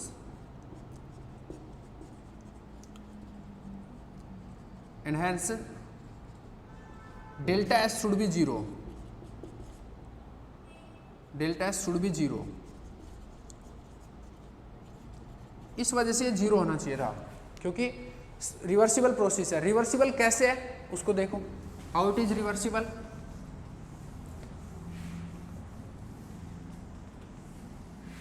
और यही paradoxical situation है कि वो जीरो आनी चाहिए थी और आ नहीं रही, पॉजिटिव आ रही है। तो हाउ रिवर्सिबल देखो, पहले क्या सीन था भाई, दो कंटेनर है N1V1T N2V2T, इस टाइप से गैस है दोनों में। और मिक्सिंग क्या, तो आपने क्या किया, पार्टीशन को हटा दिया तो मिक्सिंग हो गई। अभी क्या होगा कि इस टाइप से दोनों मतलब जो दोनों नहीं, अब सेम ही गैस है वो, ठीक है ना, सेम गैस है। और नंबर ऑफ पार्टिकल्स कितने हो जाएंगे, N1 + N2, और सिस्टम का जो वॉल्यूम है वो क्या हो जाएगा, V1 + V2, यही है। अब मैं अगर यहाँ पर रीइंसर्ट करा दूं, रीइंसर्टिंग पार्टीशन, अगर रीइंसर्ट करा दूं पार्टीशन को तो क्या सिचुएशन होएगी, देखो आप यहां रीइंसर्ट करा दिया, यहां पर भी गैस 1 है अभी, ये भी वही गैस है, बस सेम ही तो गैस थी। तो इधर भी गैस 1 के ही पार्टिकल हैं, जो एक ही गैस है तो गैस 1 बोल रहा हूं उसको, इधर भी वही पार्टिकल है। और इधर N1 पार्टिकल होंगे, V1 है भाई, जो पार्टीशन है वो सेम जगह पे गया है तो V1 वॉल्यूम रहेगा, और इधर भी N2 पार्टिकल रहेंगे, V2 रहेगा। N1 N2 पार्टिकल इसलिए रहेंगे क्योंकि जो डेंसिटी है वो इनिशियल डेंसिटी और फाइनल डेंसिटी सेम है, तो इस वजह से N1 N2 पार्टिकल रहेंगे, सही है।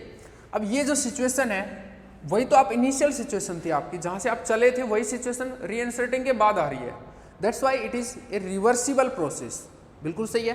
And for a reversible process delta s should be zero, but this is positive hair,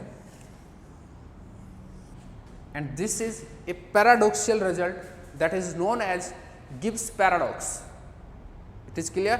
बिल्कुल होना चाहिए, ठीक है। अब बात करता हूँ, and we can conclude that it is positive but this should be zero because mixing of same gas is reversible process and hence delta S should be zero, and this is a paradoxical result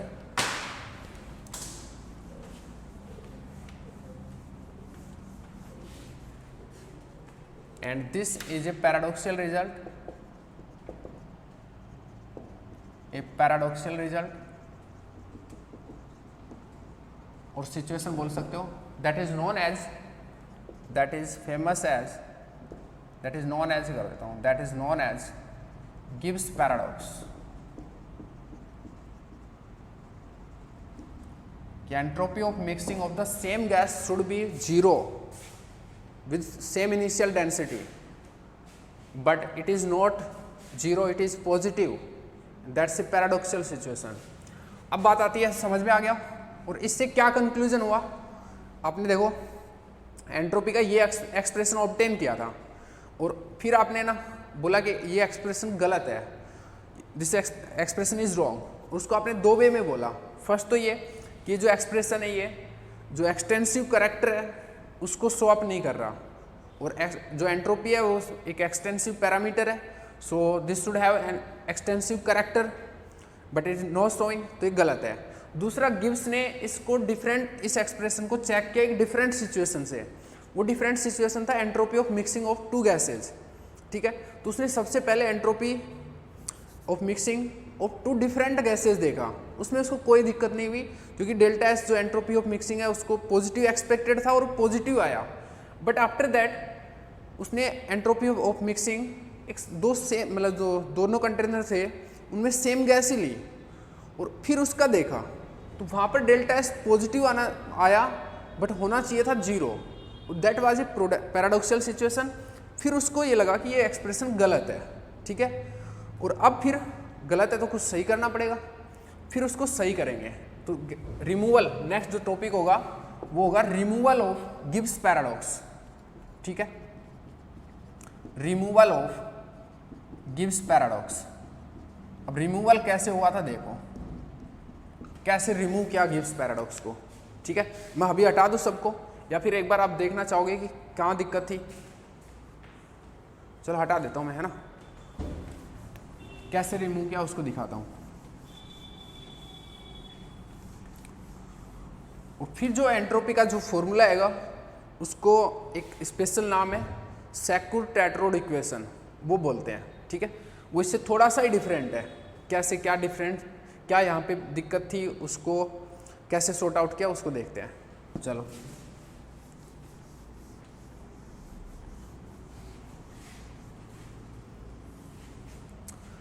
देखो, सबसे पहले अपन बात करें तो जो main situation जो create हो रही थी वो यहाँ पर हो रही थी इस v की वजह से। अगर आपने देखा होगी s prime equal to alpha s आना चाहिए था ना, वो आ नहीं रहा था, वो सिर्फ इस वजह से आ रहा था कि यहाँ पर अल्फा v आ रहा था, ठीक है ना। अगर इस v की जगह v बाई एन हो जाए तो मामला सेट हो जाता तुम्हारा, ठीक है ना। तो इस टाइप के कुछ उन्होंने एनालाइज किया चीज़ों को, वो मैं बता सकता हूँ लेकिन फिर डिस्कशन बहुत लेंथी चला जाएगा। अभी मैं सीधा बता रहा हूँ कि उन्होंने क्या किया। Gibbs paradox was removed by considering particles as indistinguishable, as indistinguishable। ये क्वेश्चन इंटरव्यू में पूछा जाता भाई, indistinguishable, considering, ऐसे लिखना, considering indistinguishability of particles, indistinguishability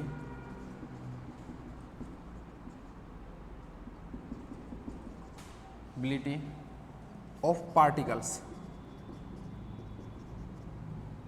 instead of distinguishable character।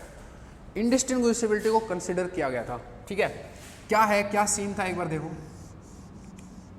कैसे indistinguishability कंसिडर किया। वहां पे पहले क्या हो रहा था वहां पे कि जैसे वेरियस एनर्जी लेवल थे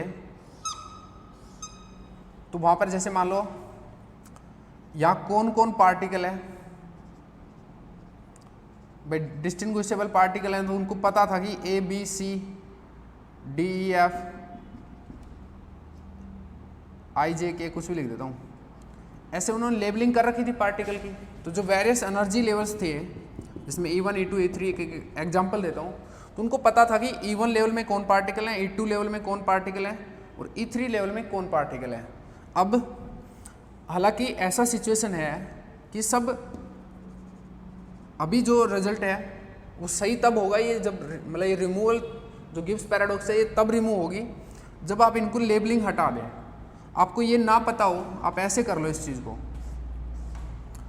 आप इनकी लेबलिंग हटा दो, ठीक है। तो अभी आपको ये ना पता हो कि E1 में कितने कौन कौन पार्टिकल है, E2 में कौन कौन पार्टिकल है, E3 में कौन कौन पार्टिकल है। जो उसके मतलब ये है कि अब डिस्टिंग्विशेबिलिटी जो थी ना यहाँ पर, उसको रिमूव कर दो, इनडिस्टिंग्विशेबल कैरेक्टर को कंसीडर करो वहाँ पे। अब इनके जो मान लो ये पार्टिकल यहाँ से यहाँ पर आ जाए तो एक नया वो नहीं बनेगा, यहाँ पर क्या बोलते हैं, नया कॉन्फ़िगरेशन नहीं बनेगा, ठीक है। आपको पता नहीं लगेगा कि भाई एक डिस्टिंक्ट अरेंजमेंट नहीं बोल पाओगे इस चीज़ को। तो एक मतलब जो क्या बोलते हैं, जो नंबर ऑफ माइक्रो स्टेट जो आपने पहले कंसीडर की थी उसको अब, जो नंबर ऑफ माइक्रो स्टेट थी उसको अब जो पहले कंसीडर किया था प्रीवियस है उसको n फैक्टोरियल से डिवाइड करना पड़ेगा आपको। ये इनडिस्टिंग्विशेबल कैरेक्टर मानना है आपने तो n फैक्टोरियल से डिवाइड करना पड़ेगा, क्योंकि जो आपके n पार्टिकल थे टोटल वेरियस एनर्जी लेवल्स में, उनके जो आपस में जो परम्यूटेशन हो गए, पहले जैसे मान लो ये f पार्टिकल यहाँ आ गया था तो एक डिस्टिंक्ट अरेंजमेंट हो गया था, उसको आपने काउंट किया था। अभी अगर ये वाला पार्टिकल यहाँ आ जाए तो ये डिफरेंट या डिस्टिंक्ट अरेंजमेंट नहीं है, सेम अरेंजमेंट ही है, तो उसको आपको जो पहले काउंट कर लिया था उसको रिड्यूस करना पड़ेगा। अच्छे से बात समझना। देखो अगर मैं इस f पार्टिकल को यहाँ पे ले आऊँ और c को इधर ले आऊँ तो ये डिफरेंट अरेंजमेंट हो गया कि नहीं हो गया, क्योंकि f अब इस बार यहाँ पर है, c यहाँ पर है। इस टाइप से अगर मेरे पास n पार्टिकल हैं तो जो नंबर ऑफ मतलब वेरियस जो क्या बोलते हैं अरेंजमेंट है, इनको आपस में इधर उधर करके n फैक्टोरियल अरेंजमेंट कर सकता हूँ या नहीं कर सकता हूँ? कर सकता हूँ। यहाँ पर अगर इनको मैं इस टाइप से कंसिडर करूँ, क्या लेबलिंग ना करूँ पार्टिकल की, ठीक है, तो अब ये पार्टिकल, ये जो आपका f पार्टिकल आपने पहले बोला, अगर ये यहाँ आ जाएगा c की जगह तो आपको पता नहीं चलेगा ना कि ये ऐसा हुआ है। अब एक डिस्टिंक्ट अरेंजमेंट आप नहीं समझ पाओगे उसको, क्योंकि देखो आप मैं यहाँ से यहाँ ले आऊँगा तो सेम ही तो डायग्राम रहेगा, तो एक डिस्टिंक्ट अरेंजमेंट नहीं हुआ। तो इस टाइप से जो n फैक्टोरियल अरेंजमेंट आप number of microstate find out करने में मतलब उसको यूज कर रहे थे, उसको कंसिडर करके चल रहे थे, तो उसको अब हटाना पड़ेगा वहाँ से, ठीक है। तो इसलिए आपको n फैक्टोरियल से डिवाइड करना पड़ेगा। देखो ये सिचुएशन ऐसे है, जैसे आप है ना एटीट्यूड वर्ड है, एटीट्यूड कैसे लिखा जाता है, ऐसे। अगर मैं बोलूँ कि इसके जो वेरियस जो ये लेटर्स हैं, मतलब ये जो भी है, इसको अगर इधर उधर करके परम्यूटेशंस काउंट अप करो तो कितने होंगे, तो अपन क्या करते हैं 1 2 3 4 5 6 7 8 फैक्टोरियल तो इनको इधर उधर करने से आ जाएंगे। बट इस t को अगर मैं इस t से रिप्लेस करूँगा, इंटरचेंज करूँगा, तो वो सेम ही तो रहेगा आपके लिए, ठीक है। तो और अगर इस t को इस t से रिप्लेस करूँगा तब भी सेम रहेगा।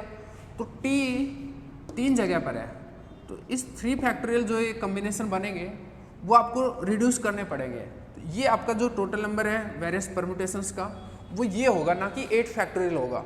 सेम सिचुएशन ये है, पहले आपने कंसीडर कर लिया था, अब उसको n फैक्टोरियल से डिवाइड करना पड़ेगा, तब जाके आपका वो चीज़ सही होगी, ठीक है।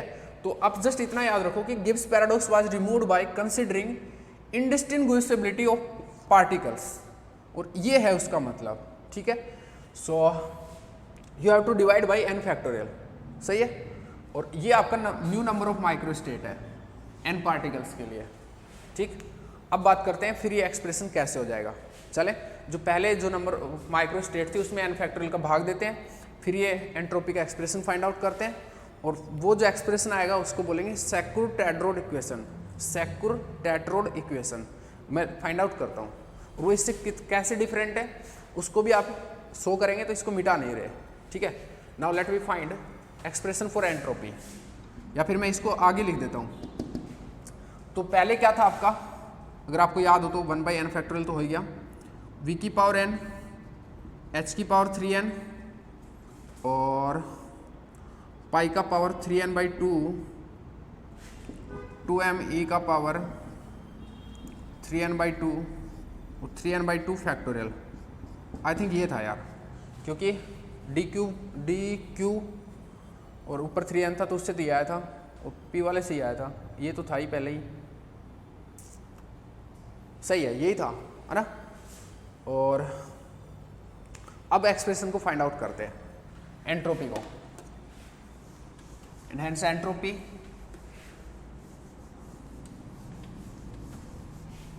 मैं ना एक बार फ़ोन को चार्ज लगा देता हूँ, अदरवाइज है ना पूरी रिकॉर्डिंग ऐसे से हो जाएगी।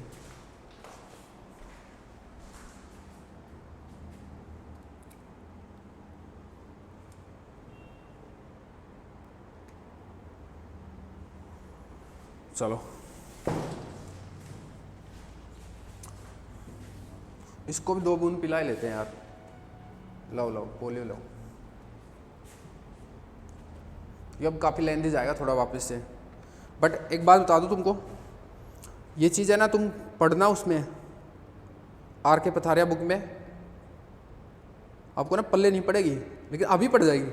अगर पहले खुद से पढ़ते ना, या फिर पहले भी आपने कभी पढ़ा होगा, तो गिब्स पैराडॉक्स है ना अच्छे से एक्सप्लेन है नहीं कहीं पे, है लेकिन तुम नहीं समझ पाते। अब मैं कोई भगवान थोड़ी, मैं भी तो वहीं से पढ़ के आया हूँ, बट तुम उस वे में उसको समझते नहीं हो।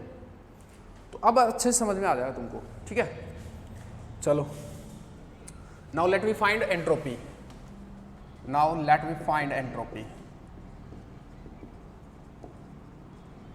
और ये बार बार है ना लैंग्वेज छोटी छोटी इसलिए लिख रहा हूँ ताकि आपको बाद में कभी प्रॉब्लम ना आए। जब आप कभी पढ़ाने जाओ कहीं पे, आपको बिल्कुल क्रिस्टल क्लियर हो, आप रिवाइज करो ना तब भी फास्टली आपके एक एक चीज़ क्लियर हो जाए, कोई डाउट अराइज ही नहीं हो।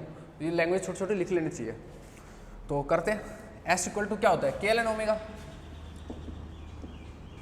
तो ओमेगा एन, अगर नंबर ऑफ पार्टिकल्स एन है तो ओमेगा एन लिख दूँ, इसको डाल दो, हो जाएगा। S equal to k l n 1/n factorial v का पावर n, h का पावर 3n, और इनको भी साथ लिख लेंगे यार, साथ लिख लेते हैं। तो v का पावर n, 3n/2 का फैक्टोरियल, और ये पूरा एक साथ लिखते हैं। 2πme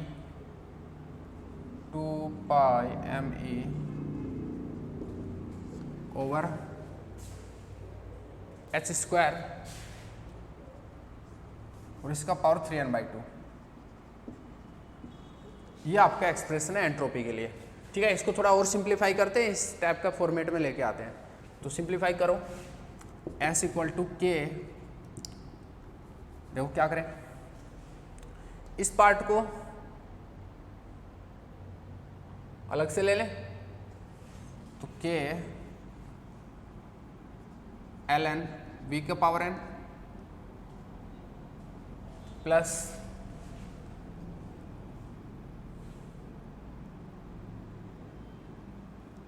के एल एन, ये पूरा सिचुएशन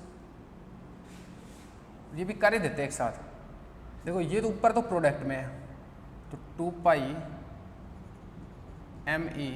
ओवर h स्क्वायर का पावर 3n/2। ये वाला चीज़ प्रोडक्ट में है, तो ये हो गया प्लस प्लस, माइनस में ही दोनों चीज़ें कर लेते हैं। Minus k l n n factorial minus k l n 3n/2 factorial. कर सकते क्या ऐसे? देखो इस टाइप का सिचुएशन था कि l n a b by c d था, ठीक है। मैंने इसको ऐसे लिखा है, l n a plus l n b minus l n c minus l n d. तो एक बार चेक करते हैं सही है कि नहीं है। तो ऐसे ही तो लिखा है, क्योंकि ये ए, ये बी, ये सी और ये डी। तो l n a l n b minus l n c minus l n d. Check कर लेते हैं एक बार, होता कि नहीं होता ऐसे। इसको आप कैसे लिखोगे? ऐसे तो लिख ही सकते हो l n a b by c d को, l n a b minus l n c d लिख सकते हैं। इसको क्या लिख सकते हैं? L n a plus b, l n a plus l n b, और इसको क्या लिख सकते हो? Minus l n c minus l n d. तो अलाउड है, जो लिखा है वो सही लिखा है, मतलब ऊपर, ठीक है भाई। तो करते आगे, S equal to k L, अच्छा इस n को इधर ले आओ, n के और था ना यार, n के एल एन वी, अच्छा n के एल एन वी प्लस इसको भी आगे ले आओ, 3/2 n के l n 2πme over h square, ठीक है, माइनस के, अच्छा इसको खोल लो स्टर्लिंग अप्रोक्सीमेशन लगा के, n l n n minus n, ठीक है, और माइनस यहाँ पर खोलो, माइनस के, यहाँ पर भी स्टर्लिंग अप्रोक्सीमेशन एक बार फिर से लगा दो। तो 3n/2 L n 3n/2 minus 3n/2, ये सिचुएशन हो गया पूरा मामला, ठीक है। इसको और सिंप्लीफाई करते हैं आगे।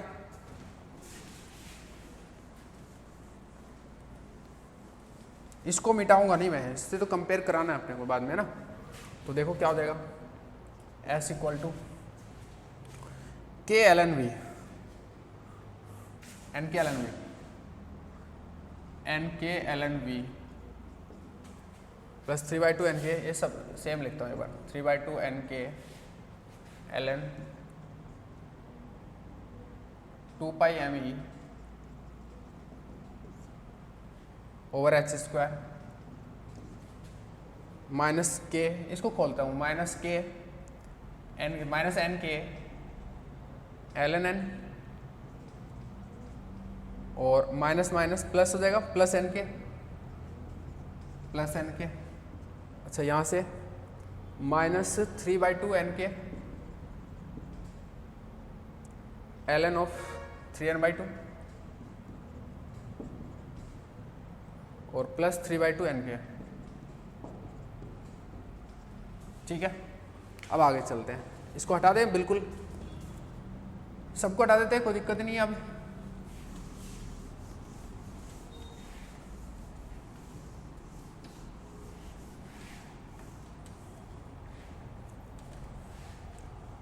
देखो यहाँ पर आगे इन दोनों को पैचअप करा देते हैं, मिक्सिंग कर देते हैं इन दोनों की, S इक्वल टू, और एक चीज़ यहाँ पर भी इन दोनों की मिक्सिंग कराते हैं। ठीक है, N के बाहर ले लूँ और ln क्या हो जाएगा V/n, क्योंकि ln V minus ln n, ln V/n। और देखो यही तो प्रॉब्लम कर रहा था यहाँ पे, अगर यहाँ n हो जाए नीचे तो जैसे b को आपने v प्राइम लिखा था अल्फा v, और n प्राइम को आपने अल्फा n लिखा था, तो अल्फा से अल्फा कट जाता और फिर सिचुएशन सही हो जाती, क्योंकि जो अल्फा आ रहा था वही तो आपका जो एक्सटेंसिव करेक्टर है एंट्रोपी का, उसको परेशान कर रहा था। तो अब सही हो जाएगा मामला, देखा। चलो अब इन दोनों को मिक्स कर लो, plus 3/2 n k ln 2 pi m ई और एच स्क्वायर, और नीचे ये आ जाएगा 3n/2। ठीक है, तो 3n h स्क्वायर बाई 2 ऊपर चला गया, दोनों मिक्सिंग हो गई, और ये चीज़ बच गई। ये क्या हो जाएगा, 3/2 है वो एक है, तो 5/2 एन के। ठीक है, अब यहाँ से मैं अगर once again temperature find out करूँ, एक्सप्रेशन आ गया थोड़ा सा, बट मैं इस फॉर्मेट में लिखना चाह रहा हूँ। ठीक है, टेम्परेचर फाइंड आउट करूँ तो क्या सीन रहेगा, T इक्वल टू क्या होता है 1/ds/dE keeping n and v constant. मुझे याद है तो हो गया, बस हो गया, तुम भी देख लेना वहाँ पे क्या हो जाएगा। T यहाँ पे इधर आ रहा हूँ, T इक्वल टू क्या हो जाएगा, T इक्वल टू हो जाएगा 1/ds/dE। n और v कॉन्स्टेंट है, n और v कॉन्स्टेंट है तो ये तो कॉन्स्टेंट हो गया पूरा मामला ही, ये भी कॉन्स्टेंट हो गया, n और v कॉन्स्टेंट है तो सिर्फ यहाँ से कुछ आएगा बीच वाले से। 3/2 एन के कॉन्स्टेंट है, 3/2 एन के ln का डेरिवेटिव ln समथिंग 1 समथिंग, तो 1 समथिंग यानी कि 2 to 4 हो जाएगा, 4 पाई एम ई और 3n 1 something 4 pi m e 3n h square. फिर समथिंग में ये है तो इसका हो जाएगा 4 पाई एम ई, 4 पाई एम, क्योंकि ई का एक हो जाएगा, 3n h स्क्वायर ये हो जाएगा। अच्छा यहाँ से टी क्या आ गया, 3n h स्क्वायर से 3n h square, 4 pi M से 4 पाई एम कट गया, जस्ट ई है ये ऊपर चला जाएगा, ई ओवर 3/2 एन के। ई इक्वल टू क्या आ गया यहाँ पर 3/2 एन के टी। इसको मैं अगर यहाँ पर वापस से इंसर्ट करा दूँ तो क्या सीन बनेगा, reinserting it, s equal to क्या हो जाएगा n k ln v/n plus 3/2 n k ln, उसको 4 पाई एम ई लिख दूँ, 4 पाई एम ई, और ई की जगह तो लिखना ही ना 3/2 n k t over 3n h square plus 5/2 n k. ये हो गया, इसको आगे काटा पीटी करो यहाँ पे,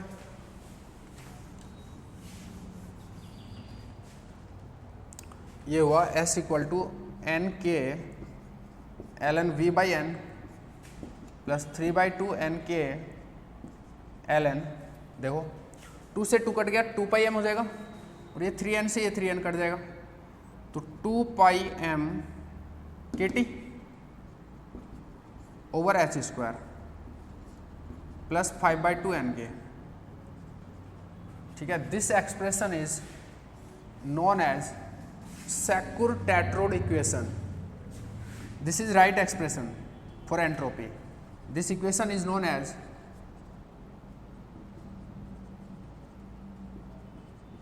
Sackur-Tetrode equation. Sackur-Tetrode equation. And this is the right expression for entropy. ठीक है, तो ये है क्लासिकल आइडियल गैस के लिए एंट्रोपी का फॉर्मूला। और इसी वजह से जो पहले वाला गलत था, इसी वजह से हमने अदर थर्मोडायनेमिकल वेरिएबल्स को फाइंड आउट नहीं किया, जस्ट एक टेम्परेचर ही फाइंड आउट किया था। और ख़ास बात यह है लकीली टेम्परेचर सेम है, जो पहले था वही है। ठीक है, ये था आपका मेनली गिब्स पैराडॉक्स। ठीक है, आप इसको क्लासिकल आइडियल गैस वो सिस्टम ऐसे मत सोचो कि हमने क्लासिकल आइडियल गैस को स्टडी किया है, आप ऐसे समझो कि हमने गिब्स पैराडॉक्स को स्टडी किया है। ये जो पूरा माहौल था वो गिब्स पैराडॉक्स के लिए था। ठीक है, क्लासिकल आइडियल गैस एक जस्ट वो था, बीच का जो मोहरा होता है ना वो था। ठीक है, एक प्यादा था बस बीच का। जो नेक्स्ट मतलब जो मेन टारगेट था वो था गिब्स पैराडॉक्स।